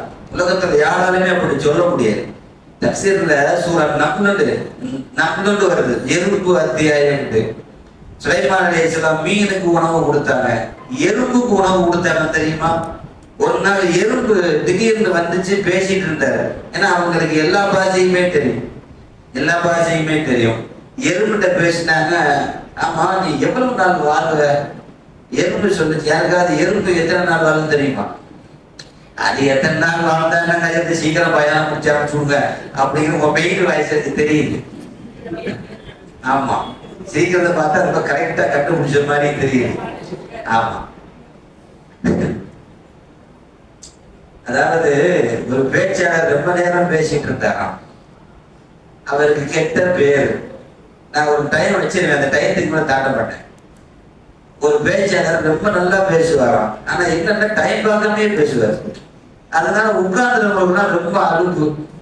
அதனால அவர்கிட்ட நிறைய பேர் சொன்னாங்க, நீங்க நல்லா பேசுறீங்க, கொஞ்சம் டயர்டையும் அடிக்கடி பார்த்துருக்கீங்க அப்படின்ட்டு. அப்புறம் என்ன சொன்னாராம், அதனாலதான் அஜந்த் மேலுக்கு நேரம் ஒரு வாட்சி தொங்கிக்கிட்டு இருக்கும். ஆமா, அது மட்டும் தப்பா ஓடுச்சுன்னா நீங்க தான் முடிஞ்சீங்கன்னு அர்த்தம். 1 மணி நேரம் பின்னாடி போச்சு, முடிஞ்சு திரும்ப முதல்ல நாற்பது உங்க சந்தியதான் அஜந்த் ஆரம்பிச்சுருவாரு. அப்ப அந்த பேச்சாளர் என்ன பண்ணாரா, இடையில கொஞ்சம் ஜோக்கு சொல்லாதானா தூக்கு கிடையாது. ஏன்னா சிலர் அப்படியே மேராஜ் போயிடுவாங்க, எழுப்புவாங்க. அதனால இடையில அப்பப்ப தட்டி விட்டுருக்கிற மாதிரி ஒரு சின்னதா வச்சுக்கலாமே. அப்ப பேச்சாளர் வந்து சொன்னாங்க, நீங்க நல்லா பேசுறீங்க, ஆனா கொஞ்சம் டைம் பார்த்துக்கீங்க. அப்ப அவர் என்ன பண்ணாரு, பேச்சு நேரத்துல டைம் பார்த்துட்டே இருக்க முடியாது. அவர் ஒரு ஐடியா பண்ணாரு. பேச்சு ஆரம்பிக்கிறப்ப பாக்கெட்ல இருந்து ஒரு முட்டாயை எடுத்து போட்டுக்குவாரு, சப்பிக்கிட்டே பேசுவாரு. ஒரு மணி நேரம் வரைக்கும் அந்த முட்டாயை தாங்கும். அது கரைஞ்ச உடனே வாசல் தகவாடி நமக்கு இல்லாயின்னு முடிச்சிருவாரு. இப்படியே பழகிட்டார். ஒரு நாள் பெரிய மாநாடு, முட்டாய போட்டாச்சு. பேசுறாரு பேசிட்டே இருக்கிறாரு. முட்டாயும் கரைகிற மாதிரி இல்லை, பேச்சு முடிகிற மாதிரி இல்லை. கடைசியில கிடிச்சு வாயை பிடிச்சி பார்த்தா அந்த போன ஷேர்வாணி பட்டனை போட்டுக்கிற வாயில முட்டாய் உள்ள இருக்கு. ஷேர்வாணி பட்டன் என்னைக்கு கரைகிறது, என்னைக்கு பேச்ச முடிக்கிறது. நல்ல வேலைக்கு வாயை பொழந்து பார்த்தாங்க. அது மாதிரி முடிச்சு அஜரத்து பட்டன்லாம் இன்னும் கரெக்டா இருக்கு. இப்ப இந்த ரிஸ்க்கு சம்பந்தமா என்ன சொல்லிட்டு இருந்தேன், அதுக்குதான் உங்களை பக்கத்துல உட்கார வச்சிருக்கு. எறும்பு பேசினாரு. எறும்பு சொல்லிச்சா எத்தனை நாள் வாழ்வேன்னு யாருக்கா தெரியுமா? தெரியாது. எறும்பே சொல்லிச்சான், நான் 1 வருஷம் வாழ்வேன். யாரும் நசுக்காம இருந்தா. ஆமா, அந்த சுலைமான் அலைஹிஸ்ஸலாம் சொன்னாங்கன்னா, 1 வருஷத்துக்கு நீ எவ்வளவு சாப்பிடுவ? 8 கோதுமை, வெறும் 8 கோதுமை. ஆமா, அவ்வளவுதானே சாப்பிடும். உடனே சுலைமான் அலைஹிஸ்ஸலாம், இதுக்கு நீ போய் ஊரா சுத்திக்கிட்டு பொந்து வச்சுக்கிட்டு, அதனால ஒண்ணும் இல்லை, நீ ஏன் கண்ட்ரோலுக்கு வந்துரு, உனக்கு வருஷத்தினுடைய வாழ்நாள் உணவு உள்ள கையில கொடுத்துறேன். 8 கோதுமை அப்படின்னா சுலைமான் அலைஹிஸ்ஸலாத்துக்கு பெரிய விஷயமா? நமக்கே அது பெரிய விஷயம் இல்ல. உலகத்தினுடைய அரசர் என்ன பண்ணாரு, ஒரு பெரிய ஒரு கண்ணாடி பேலை, மண்ணு எல்லாம் செட்டிங்க எல்லாம் வச்சு 8 கோதுமை இந்த வச்சுக்கோ, அல்லாஹ்வை திக்ர் செஞ்சுட்டே இரு, ரிஸ்க் உனக்கு ஃபுல்லா வச்சாச்சு. கரெக்டா 1 வருஷத்துல புது பறவை வந்து ஞாபகப்படுத்துது அந்த எறும்பு அப்படின்னு. அந்த பாக்ஸை கொண்டு வந்து வச்சாங்க. எறும்பு உட்கார்ந்துருக்கு. பக்கத்துல பார்த்தாங்க 4 கோதுமை முடிஞ்சிருக்கு, 4 கோதுமை பாக்கி இருக்கு. சுலைமான் அலைஹிஸ்ஸலாம் கேட்டாங்கன்னா, நீங்க தானே 8 கோதுமை வருஷத்துக்குன்னு சொன்ன, 8 வச்சன்ல, 8 முடிஞ்சிருக்க, 4 தான் சாப்பிட்டுருக்க, ஏன் 4 பாக்கி? எறும்பு மெதுவா சொல்லிச்சான், இதுக்கு முன்னாடி எல்லாம் அல்லாஹ் கொடுத்துட்டு இருந்தான், கவலையே இல்லை. திடீர்னு ரிஸ்க நீங்க எடுத்துக்கிட்டீங்க, கரெக்டா கொடுத்துட்டீங்க 8 கோதுமைய. ஒருவேளை நான் 8ஐயும் சாப்பிட்டு முடிச்சுட்டா, கொஞ்சம் அல்ல ஹயாட்ட கொடுத்து வாழ்ற மாதிரி இருந்தா அடுத்த கோதுமைக்கு நான் என்ன பண்ணுவேன்? அதனால 1 நாள் நோம்பு, 1 நாள் சாப்பாடு. எறும்பு சொன்னது, 1 நாள் பயந்து நோம்பு வச்சுக்கிடுவேன், 1 நாள் சாப்பிடுவேன், அதுல மிஞ்சினதுதான் 4 கோதுமை. அப்பதான் சுலைமான் அலைஹிஸ்ஸலாம் சொன்னாங்களா, இதுலேயும் ரப்பு தான் வெற்றி அடைந்து விட்டான். ஒரு மனுஷன் என்னதான் ரிஸ்க ஃபுல்லா கொடுத்தாலும் அல்லாஹ்ட்ட இருந்து வர்ற மாதிரி பரக்கத்து இருக்க. அவன் கொடுக்கிற மாதிரி ஒரு சங்கை அந்த ரிஸ்க்ல வராது. அதனாலதான் சுலைமான் அலைஹிஸ்ஸலாம் ரிஸ்க பொறுத்தவரை அவர் தோற்றார்கள். நான் என்ன சொல்ல வருகிறேன், அந்த ரிஸ்க் அல்லாஹ்விடத்தில் நான் திரும்ப திரும்ப கேட்க வேண்டும். அவன் தருவான், அவன் கொடுப்பான். கட்டப்பட்டிருந்தாலும் உங்களுக்கான கட்டமைக்கப்பட்ட ரிஸ்க் உங்களை தேடியே வரும், வந்தாலும். சவுதியில போனீங்கன்னா பாலைவனம், நீங்க உம்ராவுக்கு போனா தெரியும். நாங்க இந்த உம்ராவுடைய இந்த விஷயத்துல இந்த ஜியாரா கூட்டிட்டு போவோம். தாயிப்புக்கு ஒரு 100 கிலோமீட்டர் போகணும். ஃபுல்லா மலைகள் தான். அப்ப போகக்கூடிய இடத்துல 2 ரோடு இப்படி பிரியுது. அந்த பிரியக்கூடிய இடத்துல சிக்னல்ல 2 லாரி நிக்குது. ஒரு லாரி இந்த ரூட்டுக்கு போகணும், இன்னொரு லாரி இந்த ரூட்ல போகணும். ஒரு லாரியில ஒட்டகம் கட்டப்பட்டிருக்கு, இன்னொரு லாரியில எங்கேயோ போகக்கூடிய இந்த உணவுடைய அந்த கோதுமை இது எல்லாம் அங்க பெருச்சம்பெல்லாம் இதுல இருக்கு. அந்த நிக்கிற இந்த வண்டியில கட்டப்பட்டிருக்கிற ஒட்டகம் தலையை எட்டி அதுல இருந்து எடுத்து சாப்பிடுது. நாம் அப்போது புரிந்து கொண்டோம், நீ கட்டப்பட்டிருந்தாலும் உனக்கான கட்டமைக்கப்பட்ட ரிஸ்க்கு உன் வாய்க்கு நேரம் தேடி வந்து நிற்கும். நல்லா நிறுத்துவான். சிக்னல் போடுறாங்க, அது இந்த ரூட்ல போகுது, இது இந்த ரூட்ல போகுது. அதுக்கான ரிஸ்க்கு அதை எடுத்துக்கிச்சு. நம்ம யோசிக்கிறோம், உலகத்திலே இப்படி ஒரு ரிஸ்க்கை அல்லாஹ் தான் தர முடியும். அல்லாஹ் ரிஸ்க்குனா சும்மா நினைச்சுக்காதீங்க. ரிஸ்க்குனா சும்மா இல்ல. ரிஸ்க்க கொடுத்தா முதல்ல சாப்பிடுற அளவுக்கு வயிற்றுல பசி வரணும். நீங்க சும்மா பசியே இல்லை நீங்க கொடுக்குறேன் பசி இல்ல. அப்ப ரிஸ்க் இருக்கு, இவன் சாப்பிடணும். சாப்பிடுற அளவுக்கு பசி வரணும். பசி வந்தால் சாப்பிட்டதற்கு பிறகு உடம்பு அதை ஏத்துக்கணும், இல்லைன்னா வாமிட் ஆயிடும். ஏத்துக்கிட்டது பிறகு அது செரிமானம் ஆனதுக்கு பிறகு ரொம்ப முக்கியமான டியூட்டி, அது வெளியில வரணும். அது அவுட் கோயிங் போயணும். இன்கமிங் மட்டும் போய் அவுட் கோயிங் போகலன்னா 7 நாள் ஆஸ்பத்திரி கொண்டு போய் இனிமா கொடுக்க ஆரம்பிச்சிருவாங்க. அவ்வளவுதான். ஆமா, ஏன்னா வெளியில எடுத்தாகணும். அப்போ ஒரு ரிஸ்க்குள்ள பசி வருதல், உடம்பு ஏற்றுக்கொள்ளுதல், அது செரிமானமாகுதல், அது வெளியாகுதல், இது எல்லாம் சேர்ந்ததுதான் ரிஸ்கின் பட்டுவாடா. இதை யார் தர முடியும்? அல்லாஹ் மட்டுமே தர முடியும். அதனால்தான் அல்லாஹ்விடத்திலே கேட்கிறோம். 3வது ஆரோக்கியம். நாம நிறைய பேசியிருக்கோம். ஒரு வரியில சொல்றதா இருந்துச்சுன்னா, இன்னைக்கு அதிகமான ஹோட்டல் கடையும் அதிகமான மருத்துவமனையும் இருக்கிற பகுதிகளில் நாம வாழ்ந்து கொண்டிருக்கிறோம். நீங்க திரும்ப இடமெல்லாம் மெடிக்கல் ஷாப், நீங்க போற இடமெல்லாம் மாத்திரை. திடீர்னு பாருங்க, விருந்துக்கு போனா பாக்கெட்ல முதல்ல மாத்திரையை பிச்சுதான் போடுவார். அதான் முதல் மருந்து. அவனே பழகினான், உணவே மருந்து, மருந்தே உணவு. மாத்திரை இல்லாம இன்னைக்கு வாழ்க்கை தள்ளவே முடியறது இல்லை. நோய் அதிகமான காலத்துல வாழ்ந்துட்டு இருக்கோம். அப்ப நம்ம எவ்வளவு தூரம் அல்லாஹ்ட்ட கேட்கணும் ஆரோக்கியம். ரசூலுல்லாஹ் காலத்துல பெரிய நோய் உங்களுக்கு தெரியும், என்ன தெரியுமா? வயிற்றால போனா நிப்பாட்ட முடியாது. பேதின்னு சொல்றோம் இல்லையா? இந்த பேதி ஆயிடுச்சுன்னா நிப்பாட்ட முடியாது, அதுல மௌத்தா போயிடுவாங்க. நமக்கு இப்ப சிரிப்பா இருக்கு இல்லையா? கடையில உட்கார்ந்து இருப்பாரு, டீ கடையில, என்னப்பா ஒரு வேலை இருக்க, காலையில இருந்து கடைக்கு போகுது. ஒண்ணும் இல்லப்பா, ஒரு பண்ணும் கொஞ்சோட இந்த சாயா சாப்பிடுவான், டிகாசன் சாயா சாப்பிடுவான். சரி, கட்டன் சாயாவா, கட்டன் சாயா சாப்பிடுவான், சரியா போயிடும் அடிப்பாரு. இவர் டாக்டர் ஆயிடுவார், மருந்து சொல்லுவார். இந்த டீ கடையில உட்கார்ந்துட்டு இன்னைக்கு மருந்து சொல்ற பார்த்தீங்களா? இந்த நோய் தான் அன்னைக்கு குணப்படுத்த முடியாத கேன்சர் நோய் மாதிரி. அந்த காலத்துல ரசூலுல்லாஹ் அதிகமா ஆரோக்கியத்தை கேட்டாங்க. ஆனா இன்னைக்கு ஹாஸ்பிட்டல்ல போய் பாருங்களேன், முன்னாடி எல்லாம் ஒரு டாக்டர் தான், அவர் தான் எல்லாருக்குமே ஊசி போடுவாரு. கை வலி வா, கால் வலி நீ வா, அப்புறம் கண்ணு ஒரு மாதிரி தெரியும் நீ வா, எல்லாருக்கும் ஒரு டாக்டர். இன்னைக்கு நீங்க நரம்பு டாக்டர் போய் பாருங்க, நீங்க எலும்பு டாக்டர், நீங்க அங்க கண் டாக்டர். இவர் எந்த டாக்டருமே கடைசி வரைக்கும் தெரிய மாட்டேங்குது. எல்லாருக்கும் ஒரு டாக்டர். மனிதனுடைய முடியில இருந்து நெகம் வரைக்கும் தனி டாக்டர். ஏன்னா இன்னைக்கு அவ்வளவு நோய்.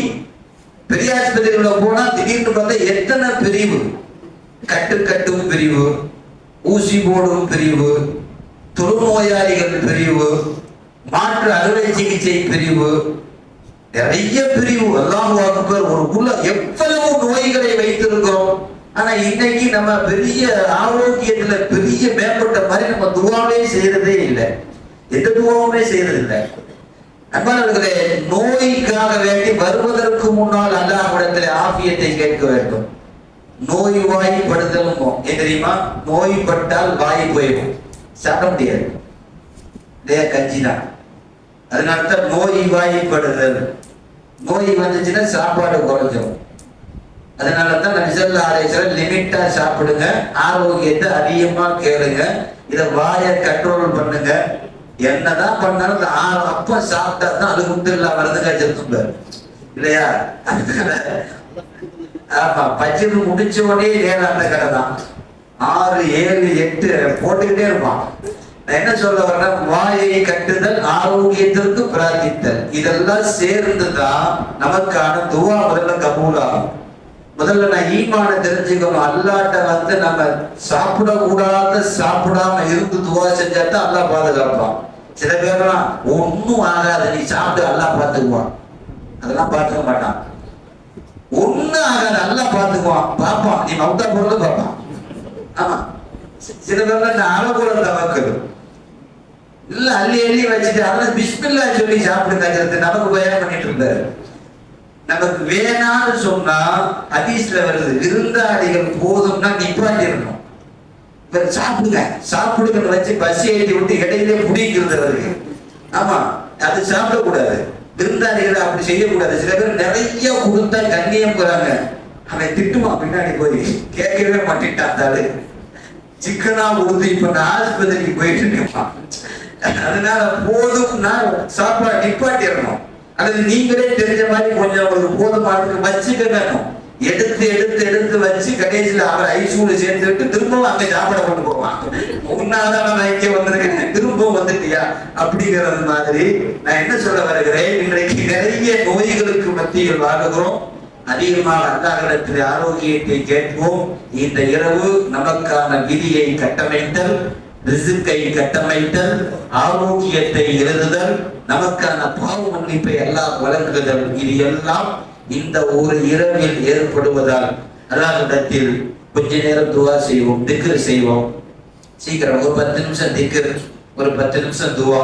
துவாவுக்கு பிறகு இன்ஷா அல்லாஹ் நீங்கள் ஆங்காங்கே கபர்ஸ்தானுக்கு போய் முடிந்த அளவுக்கு ஒரு 11 குழு ஓடினாலும் கூட உங்களுக்கு அது நன்மையாகும். ஆகவே இறந்தவர்களுக்காக நீங்கள் துவா செய்யுங்கள். அங்கு உலமாக்களும் அங்கு இருப்பார்கள். அங்கு துவா செய்கிற போது அங்கே நீங்கள் சேர்ந்தும் கொள்ளலாம். அங்கே இன்ஷா அல்லாஹ் அது போன்ற ஒரு கபர் ஜியாரத்து முடிந்த வரைக்கும் நாளைக்கு ஒரு நோன்பு வைப்பது ஆக சுன்னத்தானது, நமக்கு நன்மையானது. சகர் முடியக்கூடிய நேரம் 5:05க்கு சகர் முடியும். அதற்கு முன்பாகவே சகரை முடித்துக் கொள்ள வேண்டும். நோன்பு திறப்பு என்பது மகரிபுடைய அந்த பாங்கை கணக்கு வைத்து 6:27 இன்ஷா அல்லாஹ் நாளை நோன்பு வைக்கக்கூடியவர்கள் தாய்மார்கள் வைத்துக் கொள்ளவும் எல்லாம் வல்ல இறைவன் எந்தெந்த நல்ல விஷயங்களை எல்லாம் இதில் கேட்டோமோ பிரார்த்தித்தோமோ, எதுவெல்லாம் அல்லாஹ்விடத்திலே கேட்க சொன்னோமோ அதையெல்லாம் அல்லாஹ்விடத்திலே கேட்பதற்கும் அல்லாஹ் நமக்கு வழங்கக்கூடிய அந்த பட்டியலில் நம்மையும் அல்லாஹ் சேர்த்தல் புரிவானாக. இது போன்ற நல்ல இரவுகளை தொடர்ந்து அடைகிற ஆர்வத்தை, ஆரோக்கியத்தை அல்லாஹ் நம்ம எல்லோருக்கும் தருவானாக. எதிர்வரக்கூடிய ரமலானுடைய காலத்தை அடைகிற ஆஃபியத்தை, ஆயிலை அல்லாஹ் நமக்கும் நம்முடைய குடும்பத்தார்களுக்கும் நசீபாக்குவானாக. ஆமீன். வாஹிரு தஅவா அல்ஹம்துலில்லாஹி ரப்பில் ஆலமீன். கொஞ்சம் லைட் ஆஃப் பண்ணிருங்க.